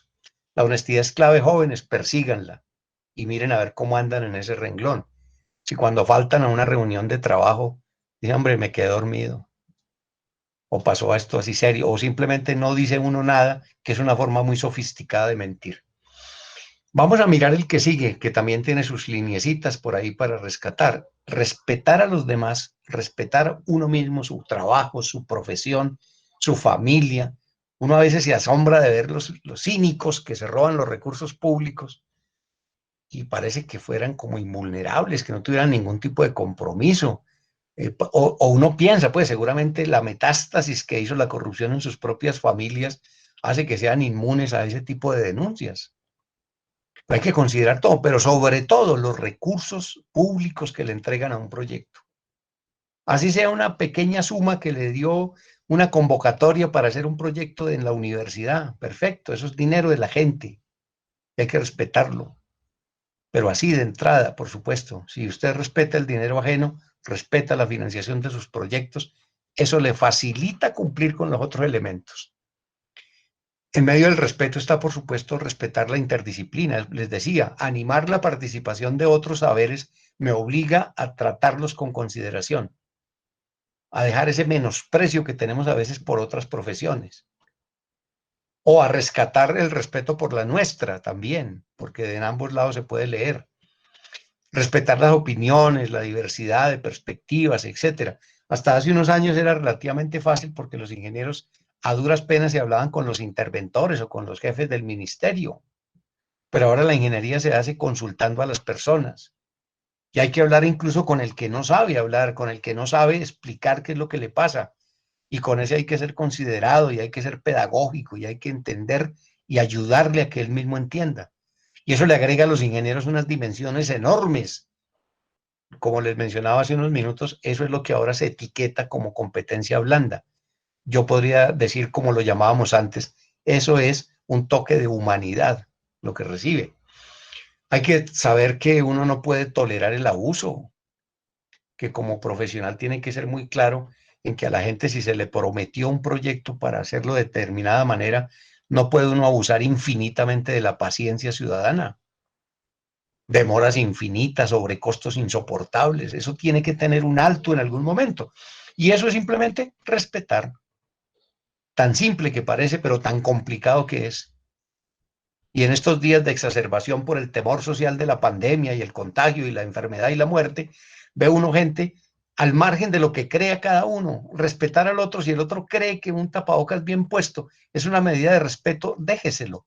No importa si usted no cree en eso, como veía yo por ahí una declaración hoy, porque todavía no se le ha muerto nadie de la familia. Uno se pone a pensar, esa persona que contestó así, ¿será una de las que se preocupa por la violencia de 60 años que tenemos? Si no le han matado a nadie, la familia sigue siendo inmune a cualquier preocupación social. Eso es falta de respeto, simplemente, no se trata de otro mecanismo, y a las cosas hay que amarlas por su nombre como un mecanismo de honestidad. Y por último, por supuesto, está la imperativa necesidad de ser justos, de no excluir, de no, sí, disculpa, por favor, sí, gracias, de no excluir, de no tratar mal, de no discriminar, de no decirle a la gente, usted no, usted sí. Todo el que tiene mérito tiene derecho a participar y tener por lo menos la posibilidad de ser elegido, acceso a oportunidades de desarrollo, transparencia, tratar a todo el mundo con respeto, pero también con equidad, con justicia. Uno de los elementos formales que hay ahora, por supuesto, una de las grandes discusiones que hay en la ingeniería del mundo es la necesidad de multiplicar la presencia de las mujeres en ingeniería. Absolutamente. No por el hecho de pobrecitas, es que hay que darle chance porque han estado excluidas, no, porque estamos renunciando a la mitad de los cerebros para resolver los problemas, o más de la mitad en ocasiones.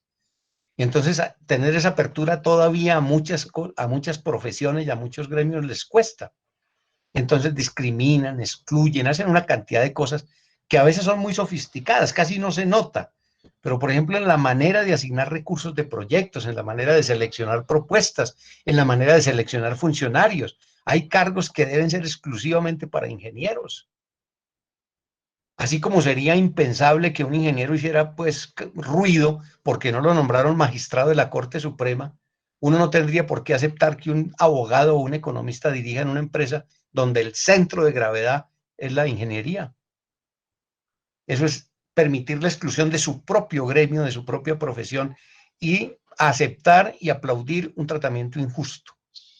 Y por ahí comienzan a deteriorarse las relaciones. Entonces hay una cantidad de elementos ahí, jóvenes, para que ustedes vean. Todo esto queda a su disposición y, por supuesto, es una reflexión permanente. Todos los días se enfrenta uno decisiones y dilemas importantes. De tal suerte que, pues, si les parece, continuamos. No significa que el tema se agota, sino que de alguna manera lo recorremos. Ahora hacemos una pequeña transición hacia el final de la charla y decimos, bueno, todo eso es muy general, todo eso tiene que ver con el país, con las sociedades, Pero ¿qué pasa en los proyectos de ingeniería? ¿Hay algunos problemas específicos? ¿Hay algo que nos conmueva así muy cerca? Bueno, sí hay cosas. Por ejemplo, desconocemos las dimensiones que tiene el desarrollo. No tenemos muy claro, además de ingeniería, qué más hay en el mundo. Pues hay economía, hay ambiente, hay poder, hay política, hay producción, hay fábricas, hay desempleo, hay gente sin agua potable, hay violencia, hay una cantidad de cosas. Y en esa sociedad multiproblemática se desarrolla la ingeniería de un país. Entonces, la ingeniería de un país multiproblemático debería ser bastante apta y bastante versátil en soluciones. Es interesante mirar eso. Vacíos de planeación, muy importante eso. Nosotros aquí somos amigos de la improvisación. Y la improvisación está bien y es aceptable cuando se trata de enfrentar una pandemia, pero no cuando se trata de planificar el Plan Nacional de Desarrollo y la ejecución del presupuesto nacional.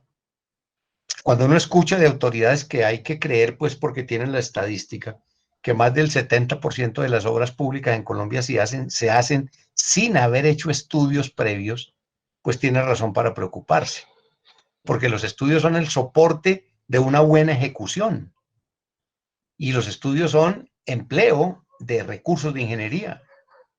Y si no los hacemos, estamos haciendo ingeniería sin ingenieros y eso sería una cosa bastante complicada de solicitar o de aceptar. Tenemos interventorías, es decir, controles técnicos dentro de los proyectos de muy bajo nivel, porque son mal remuneradas, porque no se aprecian, porque son una tarea casi por allá en la sombra, porque enfrentan a chicos recién egresados de sus carreras con monstruos de la contratación internacional. Entonces, desde luego, la pelea ya sabe uno quién la ganó. Pero además porque en las facultades y en los programas de ingeniería hay deficiencias de formación. Se declara y se predica la formación integral y el pensamiento crítico y todas esas cosas, pero se ve poco. En la Universidad Nacional se hacen esfuerzos y se intenta, y hay al menos posibilidades de intercambio con otras carreras y conocer otras maneras de pensar. Pero hay instituciones que solo enseñan ingeniería, pero carecen de la, digamos, de la columna vertebral de un instituto tecnológico. O sea, no son el MIT. Y allá, pues desde luego, la gente simplemente aprende a hacer cosas de operario, de técnico. Pero los ingenieros tienen muchísimo más elegancia, digamos, más compromiso social que eso. Omisión de riesgos también nos encanta. Uno ve proyectos que fallan y dice, no, pero si hace 500 años se sabía que hay un deslizamiento, ¿por qué pasan una carretera por ahí? Sí, yo creo que en las memorias de los chipchas quedaron escritos esos sitios. Pero bueno, se omiten los riesgos porque es que son costosos y además exigen una ingeniería mucho más seria, mucho más preventiva, que no sirve para hacer trabajos de 4 años o de 2, sino que necesita mirada estratégica, conocimiento del territorio, estudios de alto nivel aplicados a nuestra cordillera de los Andes, cosas de ese estilo, por ejemplo. Se desconocen las pensando que la gente necesita eso. Entonces, yo quiero entregarle a la sociedad cierto tipo de producto tecnológico porque a mí me parece que es importante, porque es que en Alemania es clave, porque es que en los Estados Unidos nadie vive sin eso.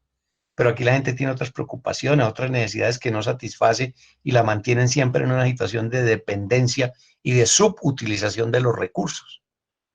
Y los proyectos de ingeniería poco a poco han ido corrigiendo eso, pero tienen en general un déficit en el enfoque ambiental. Ahora se han ido corrigiendo, hay que aceptar eso, pero por imposiciones normativas, por presión de la misma gente. Hay una inadecuada gestión financiera, ni se diga, pero por supuesto que sí, porque no se dan recursos adecuados, siempre las propuestas que se asignan son las más baratas, pero uno sabe que con el dinero que se les asignó no son capaces de hacer el trabajo, y entonces luego vienen los sobrecostos y las adiciones presupuestales y los berenjenales impresionantes que después ni siquiera la Contraloría es capaz de desenredar. Muy bien, entonces veamos qué otra cosa, por favor, siguiente. ¿Qué podemos pensar nosotros entonces en términos de cómo enfrentar estos problemas? Primero, pensar que como miembros de una sociedad o de un equipo en TPI o de un equipo en un curso cualquiera de la universidad, tenemos unos compromisos básicos. Si hacemos parte de un colectivo, de un grupo, organización, enfoque y autonomía. Entonces, eso es claramente un problema de gestión. Conciencia de los diferentes roles, lo que señalaba el profesor Alfonso al empezar cuando hizo la metáfora del ciclismo. Hombre, yo soy líder, pero porque soy líder no quiere decir que no pueda en un momento dado de emergencia, de exigencia de trabajo, quitarme ese caparazón de líder y decir, venga, yo trabajo porque el proyecto es del equipo. Un líder no tiene subordinados, tiene gente con la que trabaja, pero eso no siempre se conoce. Entonces hay personas que renuncian a esa posibilidad de liderazgo simplemente porque no tienen la etiqueta. Y la dinámica del trabajo los desborda y los derrota. Una importante capacidad de análisis. Hay que descomponer los problemas hasta llevarlos a niveles que nos permitan entenderlos y nos permitan proponer soluciones. En ese proceso siempre hay conflictos porque no todo el mundo entiende los problemas de la misma manera. Los ingenieros deben estar formados para mediar en esos conflictos. Y por supuesto, una vez que uno ha hecho semejante trabajo y se compromete con las tareas, pero también con los resultados. Esos son como, digamos, los soportes a gestión administrativa de un proyecto que se hace en equipo. A veces eso no lo tenemos claro y por eso en la mitad del semestre los equipos se desbaratan con gran carga emocional, afectiva y además académica para las personas que se ven afectadas por ese tipo de deserciones internas que no siempre se justifica. Bien, siguiente por favor para mirar que siempre hay respuestas, ¿no? Esta la vamos a pasar para que ustedes vean unas portadas y capturen la esencia de la normatividad. En Colombia tenemos un Consejo Profesional Nacional de Ingeniería y Profesiones Afines y Auxiliares, que se llama por su sigla COPNIA. Y allí se pone una portada, desde luego el documento está disponible en la página del copnia.gov. Y hay una ley. ¿Qué quiere decir eso? Que los ingenieros en Colombia, fíjense que esto no es para los ingenieros civiles o los mecánicos o los electrónicos, los ingenieros en general tienen un compromiso legal con la ética, porque una infracción no es solamente una infracción a un código interno de una especie de fraternidad, sino es una infracción a una ley, y las infracciones a la ley se llaman delitos. Entonces nuestra profesión está advirtiéndonos, cuidado con caer en una situación jurídicamente reprochable. Y ahí está descrito cuáles son las conductas en las que un ingeniero no debe caer. Hay que conocer ese código y tenerlo muy presente. Pero también existen organismos que no son países, como la Asociación Norteamericana de Ingenieros Civiles, que son pioneros, son tal vez la organización de ingeniería más antigua del mundo, que tiene un código de ética y que reclama de la gente respeto por la integridad, el honor y la dignidad de la profesión. Fíjense ustedes que tiene un enfoque de defensa gremial. Siguiente, por favor. Tenemos aquí otras pantallas que tienen tres que son muy interesantes desde mi perspectiva. Una que tiene que ver con la Asociación Norteamericana de Enseñanza de la Ingeniería, que tiene un código de ética también. Enseñar ingeniería supone una serie de requisitos adicionales a los de ser profesor de cualquier cosa. Y eso incluye honrar esos 4 principios: ser responsable, decir la verdad, ser equitativo, no ser discriminador, no excluir a nadie, no molestar a nadie, y además de eso decir siempre la verdad. Bueno, y EEE, yo sé que tienen ustedes algunos elementos que por supuesto algunos de ustedes hacen parte de colectivos, de grupos, de capítulos, de organizaciones como esta y otras parecidas, donde también hay códigos de ética. Y hay un código de ética que me interesa en particular poner de relieve aquí porque es el de la organización que regula los proyectos en el mundo, PMI. Tiene un código de conducta profesional donde advierte que el manejo de recursos que le ponen en manos a un director de proyecto, no necesariamente ingeniero, pero básicamente los ingenieros tienen la mayor parte de esos escenarios, tiene que tratarlos con un escrúpulo más allá, es decir, una cosa casi enfermiza. El dinero de las personas es absolutamente intocable, porque veremos que tocar ese dinero en donde no corresponde es lo que hace que la gente caiga en la miseria y los países no puedan resolver sus problemas. Siguiente, por favor. Normalmente las personas se preguntan, bueno, ¿y cómo hacemos? ¿Qué hacemos en las aulas? Porque estuvo bien de discurso, todo negativo, todo peligroso, todo anda mal, pero ¿qué hacemos? Pues básicamente la misión que tenemos en las aulas es hablar con los estudiantes de estas cosas, encarar problemas éticos y mostrarles soluciones, y convencer a la gente de que la ingeniería es una profesión altísimamente estratégica, que es la única que va a tener cómo resolver los problemas materiales de la sociedad, que otras disciplinas vendrán a interpretar sus resultados, a pronosticar sus desempeños, pero que es la ingeniería la que hace la diferencia entre países. y que si alguien está estudiando ingeniería se está comprometiendo con una profesión que tiene unos impactos socioeconómicos y ambientales y culturales enormes. Eso hay que hacerlo, hay que contar en las aulas y hay que hacer que la gente sienta que esta profesión debe comprometerse con el desarrollo en términos sostenibles ambientalmente, pero también con una rentabilidad social. O sea, en últimas, y aunque parezca juego al final, la ingeniería debe hacer que la gente sea feliz, que viva mejor, que tenga menos angustia, que a los problemas normales de los humanos no tenga que agregarles los problemas de una infraestructura deficiente. Siguiente, por favor. Bueno, ahí está como un poco más definido, ¿no? Acompañar a los estudiantes en la caracterización de dilemas éticos. Un profesor debe plantear un ejercicio, un problema. Vea, miremos este problema desde nuestra perspectiva. Porque yo he hecho mucho énfasis en los que conozco porque es mi profesión, mi especialidad, la ingeniería civil, la infraestructura, los grandes proyectos de ingeniería civil del país. Pero hay proyectos que fracasan también y que causan problemas en el área mecánica y electrónica y eléctrica y sistemas y en todo, porque si no estaríamos hablando aquí de una serie de especialidades de arcángeles y unas de algunos demonios. No, todo el mundo tiene problemas y enfrenta dilemas todo el tiempo. Si uno trabaja con problemas reales de la sociedad, entiende la complejidad de vivir en un país como el nuestro y aprende cómo podría contribuir a mitigar los efectos de una mala gestión. Y por supuesto, tratar de aprender de los errores. Uno se pregunta, ¿y cómo hacemos? Llevamos 100 y pico de años haciendo lo mismo. Yo creo que es hora de decir, vamos a mirar esto que ha sido nuestra experiencia, estos son nuestros valores, qué pasó con esto, por qué no hemos reaccionado. Y yo creo que de una reflexión nacional alrededor de un tema como ese podría surgir una sociedad renovada.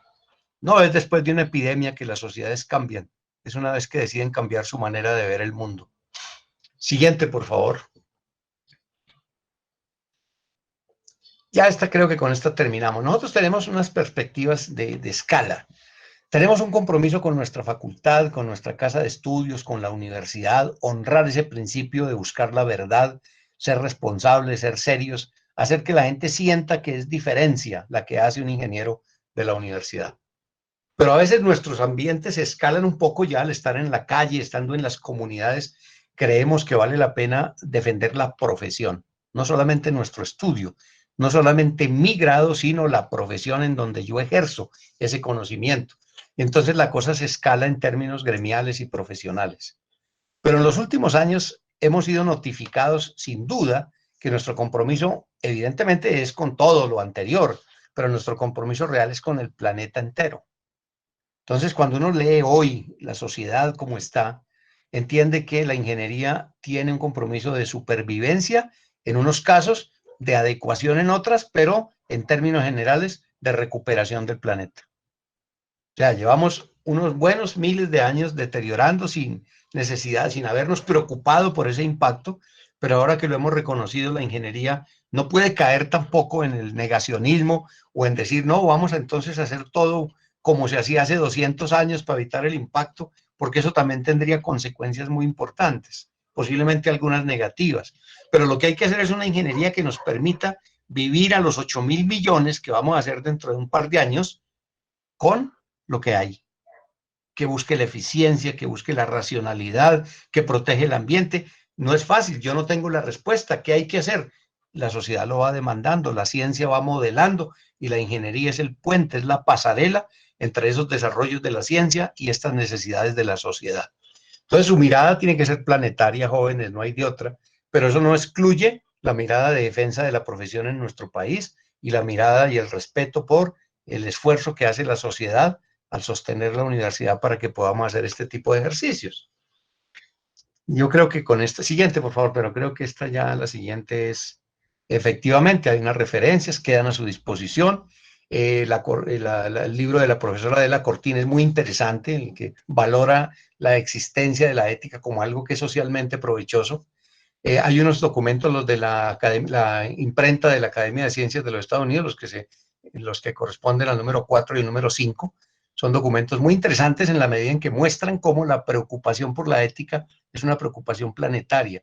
Esos son encuentros mundiales que hacen las universidades de mayor prestigio para ver cómo le ponen coto a los desafueros y a los abusos de la ciencia y la tecnología. Hay algunas referencias éticas de red y por supuesto están los datos de las imágenes y ahí está mi correo si alguien quisiera en un momento dado conseguir alguna información o hacer un comentario que desborde los límites de los minutos que nos quedan para conversar. Entonces, eso es lo que tengo para comentarles y ahora quedo a la espera de sus inquietudes y creo que hay formas de transmitirlas. Bueno, profesor Julio, muchas gracias por esta presentación. Realmente el contenido es muy valioso y muy necesario en nuestra carrera como ingenieros. Y respecto a las preguntas, tenemos muchas. Ha sido muy dinámica. La primera es de Diego Felipe González y pregunta qué mecanismos se pueden implementar para cambiar el pensamiento de las personas que no ven que tenemos un gobierno que está asesinando a todas las personas que hacen buenas cosas en el país. Y también hace la anotación que, pues, digamos, en el caso de ser un líder social, pues es un posible suicidio en este país. Sí, este es un comentario que por supuesto no puede alcanzar a abordar en su complejidad y en su profundidad el tema, pero a ver, ¿qué se puede hacer? ¿Qué puede hacer uno? No es una respuesta. Infortunadamente, a las personas las matan a diario, pero la solución de esto toma mucho tiempo. Y toma un tiempo necesario para que la gente recapacite sobre lo que ha sido su forma de organización y para que se replantee principios elementales de organización del Estado, de asignación de los recursos, de propiedad de la tierra. Es algo que hemos debido hacer hace 150 o 200 años. Y por supuesto, esa no es excusa para decir que no hay que hacerlo. Lo que sí es que soluciones inmediatas no hay, pero muchas de las cosas que se mencionan, como esa mirada crítica, esa mirada que debe encarar al poder y decirle la verdad a riesgo de lo que pueda pasar, es uno de los elementos que todavía sigue teniendo plena validez. Y aunque no parezca, el empuje de la gente y la movilización paulatina, lentamente, va trabajando de manera sedimentaria unas soluciones para ese tipo de cosas. El problema es que no tenemos perseverancia para hacerlo. Cuando creemos que ya todo se agotó y que por simplemente una declaración las cosas están resueltas, tenemos un enorme problema de regresar a la situación anterior y ver cómo se nos derrota nuevamente. Pues esto comenzó con los comuneros en 1700 y pico, llevamos 200 y pico años haciendo lo mismo y todavía no hacemos nada por aprender, porque justamente falta ese ejercicio fuerte y colectivo. Muchas gracias, profesor. La siguiente pregunta de Jason Andrés Hernández es ¿cómo se puede llevar una actuación ética asociada a proyectos de ingeniería a otras disciplinas? Y se refiere, por ejemplo, al manejo de los dineros o las personas encargadas de la financiación del proyecto. Sí, es curioso, mire, la respuesta tiene algo de anecdótico. Alguna vez me invitaron a hacer una charla sobre este tema en lo que se conoce como la Financiera de Desarrollo Territorial, FINDETER. Pero la condición para que se pudiera hacer la charla era que no hubiera ingenieros presentes.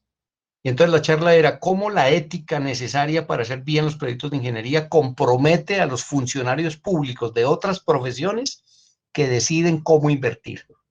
Porque es que el problema no es solo de la ingeniería, en ese caso la ingeniería es cómplice, a veces obligada, a veces voluntaria, pero es en la asignación de recursos, en los ministerios de Hacienda, en las oficinas que reparten los recursos de regalías, en donde se gesta ese compromiso. Por supuesto, esas profesiones también tienen sus códigos de ética. Mi percepción personal es que mientras la sociedad no vea castigos ejemplares para quien abusivamente se apropia de lo ajeno en términos colectivos o particulares, no vamos a poder resolver este problema y vamos a tener posiblemente un futuro muy sombrío en donde sea más fácil ser corrupto que tratar de defender una sociedad decente y con valores. Por ahí caminamos ya en algunos sectores en donde la corrupción parece ser requisito para ser nombrado en algunas partes. Entonces no es algo así complicado de entrever, pero no hay algo así difícil, porque esos grupos, esas profesiones, los contadores, los administradores públicos, todos ellos tienen código de ética. Les propongo como ejercicio que busquen códigos de ética, a ver hasta dónde encuentran y hasta qué tipo de especialidad pueden llegar ustedes a encontrar que existe. Gracias, profesor. Justamente una pregunta asociada a la última anotación que realizó de Javier Alejandro Álvarez, que dice, de Cristian Páez, que se refiere porque los pensum o planes de estudio de ingeniería no toman en cuenta la ética como otras carreras como medicina o derecho. Bueno, ahí hay una discusión muy interesante en la que hemos tenido oportunidad de participar. En lo personal, y es una apreciación mía, no se trata de hacer cursos de ética, por varias razones. Una, porque no se trata de un problema de asignaturización, esto no tiene una dificultad científica implícita, es un problema de sociedad, es un problema de hacer y con el ejemplo procurar la prédica también. Pero una asignatura no resuelve el problema. Ciertamente hay otras profesiones donde dentro de las, digamos, dentro de el plan de estudios hay unas asignaturas específicas de ética, muy especialmente de las carreras que tienen que ver con la vida y la salud. Por una mediación muy complicada que hay, desde luego el resultado es absolutamente distinto. Pero en ingeniería se discutió mucho tiempo y se dice, no, lo que hay que hacer es procurar que haya permanentemente actividad de reflexión sobre los problemas éticos. Cuando entran los estudiantes en los cursos de introducción a ingeniería, por ahí hacia la mitad de la carrera, algún tipo de seminario, de vacaciones, de no sé qué, donde se traigan casos muy fuertes de corrupción y se examinen de manera profunda. En asignaturas como estas que tienen doble privilegio, reúnen un gran número de estudiantes y son de distintas carreras. Eso propicia un diálogo interesante e inteligente. Pero se dijo definitivamente asignaturas no, y por una segunda razón, porque hacer una asignatura sobre ética sería tanto como decir que son solamente los estudiantes los que necesitan aprender sobre buen desempeño social, pero no son los estudiantes los que están cometiendo los desafueros. Uno tendría que incorporar también a los egresados, tendría que incorporar a los profesores, a los funcionarios universitarios, a los funcionarios del Estado. Y en cambio, puesto así, da la sensación de que si uno aprobó ética, bueno, vale. Les dejo esto como reflexión y como humorístico de cierre, casi de cierre. Uno de los primos Nule, uno de los bandidos que todavía está litigando para que le devuelvan la plata que robó de la troncal de la 26 y otros proyectos, su proyecto final de grado en la universidad donde se graduó era sobre la ética en los contratos públicos. Entonces, por eso el solo discurso académico y la asignaturización de la propuesta de pronto no tienen todo el impacto que tendría el hecho de que toda una comunidad sea respetuosa, responsable, honesta y equilibrada, que creo que es lo que uno intenta construir todos los días dentro de la universidad, a partir del discurso, del ejemplo, de la actitud, de la charla, del diálogo, de la forma como nos portamos todos. Ahí hay unos aprendizajes muy fuertes. Y por eso, digamos que no se trataría de una solución. Hay que leer muchas cosas, hay que estar atentos, hay que mirarlas con una perspectiva multidimensional y descubrir lo que hay detrás de las verdades aparentes. Y eso no se aprende en una clase. No se aprende en una clase porque, pues en una clase uno pregunta es cuánto me van a poner de nota y... Así es, profesor, muchas gracias. Y justo también responde otra pregunta asociada de Cristian, que hablaba precisamente de implementar una materia. Sí, digamos que siempre.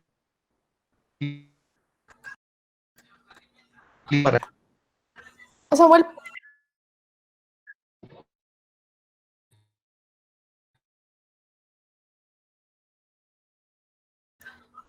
Confirmo que me escuchen, disculpen. Sí, ya te escucho otra vez. Sí, qué Yo por lo menos. No te preocupes. Gracias porque la respuesta fue muy completa. Y nos deja también el espacio para una pregunta de Daniel Vega, la cual dice, ¿usted piensa que el sector público es más susceptible a la corrupción que el sector privado? Una de las cosas que se ha declarado ya definitivamente como un hecho cierto es que la corrupción no es de un lado, necesita dos para hacer corrupción. Y al sector público lo corrompe el privado. No se habla mucho de corrupción en el sector privado porque en el sector privado se esconde detrás de unas reglas de juego distintas. Pero escuchamos frecuentemente de empresas que son sancionadas por malas prácticas comerciales, que venden productos de mala calidad. Eso es una falla de responsabilidad, de honestidad, de no decir la verdad de lo que están haciendo. O sea que si uno aplicara estos elementos como un baremo allá en el sector privado también, por supuesto que sí. Pero normalmente el sector público tiene una mayor posibilidad de ser tocado. ¿Por qué? Porque controla los recursos. Si el sector privado manejara todo el recurso, seguramente sería el contrario, el Estado buscándolos para corromperse. Pero es aquí al contrario, todavía por nuestra configuración social y nuestra configuración industrial y productiva, el grueso del presupuesto de inversión que genera empleo está en el Estado, en obras públicas, por ejemplo. Y entonces, pues claro, el privado tiene formas de acercarse, pedir privilegios, negociarlos, conseguirlos. Y entonces allí hay una situación un poco, es una situación ambivalente. El privado corrompe y el público se deja corromper. Y digamos, con el paso del tiempo se sitúan como en un plano de igualdad y el privado se acostumbra a corromper y el público se acostumbra al halago de la corrupción. Y entonces ahí ya se establece una situación, una especie de ecosistema corrupto que es intocable. Y eso perjudica terriblemente, sobre todo a la ingeniería, muchachos, déjenme decirles. La ingeniería es una de las profesiones en el mundo, y en el caso colombiano ni más faltaba que también, que tiene que pagar por trabajar, porque tiene que untarle a la gente la mano, a la gente pública, para que le asigne los contratos, para que le dé los proyectos, para que le pague las cuentas, para que le reciba las obras, para que le liquide los contratos. Entonces, como ese vicio que ya va tomando forma de infraestructura, pues está allí presente, es muy complicado. Muchas gracias, profesor Julio. Y la última pregunta, que tal vez engloba un poco también algunas otras, es ¿cómo se podría una persona blindar, digamos así, ante las consecuencias de, por ejemplo, presentar una denuncia o demanda por malos manejos y corrupción para evitar ser tachada en un futuro en la empresa? Ese es uno de los problemas graves y grandes que se manejan en todos estos códigos y en todas las discusiones de ética que se dan en el interior de organismos como PMI, por ejemplo. Dice, usted tiene que denunciar cualquier circunstancia dolosa que vea que amenaza el proyecto. Pero tú preguntas, y esa pregunta traslada una inquietud social. En una sociedad que acostumbra a liquidar de la manera más drástica posible a quien denuncia, ¿cómo se llena uno de valor para hacerlo? Los mecanismos, desde luego, son siempre el anonimato, cuando a uno le dicen denuncie y nadie sabrá quién fue. Entonces, apelar al anonimato tiene una ventaja para quien denuncia, pero trae una serie de consecuencias para el resto de la sociedad, porque entonces cualquiera puede ser denunciado de manera anónima y verse en problemas para explicar su situación. Entonces, ahí hay un riesgo. Para que tomen nota y estudien por allá el caso, hace unos años aquí, cuando el narcotráfico estaba en su apogeo, los jueces que juzgaban a los narcotraficantes entraban encapuchados al juzgado. Y a eso se le llamó la justicia sin rostro. Por eso en Colombia no hay, como en los países, como en Norteamérica, por ejemplo, aquí no hay jurados, sino la decisión la toma un juez en una única instancia o en dos. Pero aquí no hay jurados que definan a nombre de la sociedad quién es culpable y quién no, porque en la época del narcotráfico a todos los que eran miembros de un jurado los mataron. Entonces se acostumbraron a la justicia sin rostro. Mi respuesta grosera en principio sería, la única forma de denunciar sería el anonimato, mientras se construyen condiciones de una sociedad que repudie la corrupción de tal manera que denunciar sea un hecho natural, y no como ahora, que es una actitud extraordinaria y peligrosa. Muchas gracias, profesor. Debido a que el tiempo es limitado, se puede recoger las preguntas y sí, sin duda, para enviárselas al profesor, y el correo también está disponible. Sí, yo he visto ahí esa iniciativa, Señor. me gusta esa iniciativa. Si hay preguntas, pues las pueden tramitar a través de ustedes, los jóvenes que hacen como el coordinación, e independientemente de que hagan parte o no del ritual de TPI, yo sí puedo las contesto y me alimento además de sus intereses y sus inquietudes, así que con mucho gusto. Muchas gracias, profesor. Sí, tenemos un banco de preguntas muy No, completo para usted. Muchas gracias a los muchachos también por la participación. Y de nota final, estas diapositivas las encuentran en el Moodle, y también pues la grabación de esta presentación se subirá a YouTube. Les enviaremos también el enlace. Muchas gracias, profesor Julio, nuevamente por habernos acompañado. Muy interesante. A ustedes muy amables por su compañía y por el interés que demuestren, pero sobre todo por la consecuencia que tengan luego con estas cosas que vamos mencionando ahí por el camino, como quien no quiere la cosa. Buenas tardes a todos y muchas gracias por estar presentes.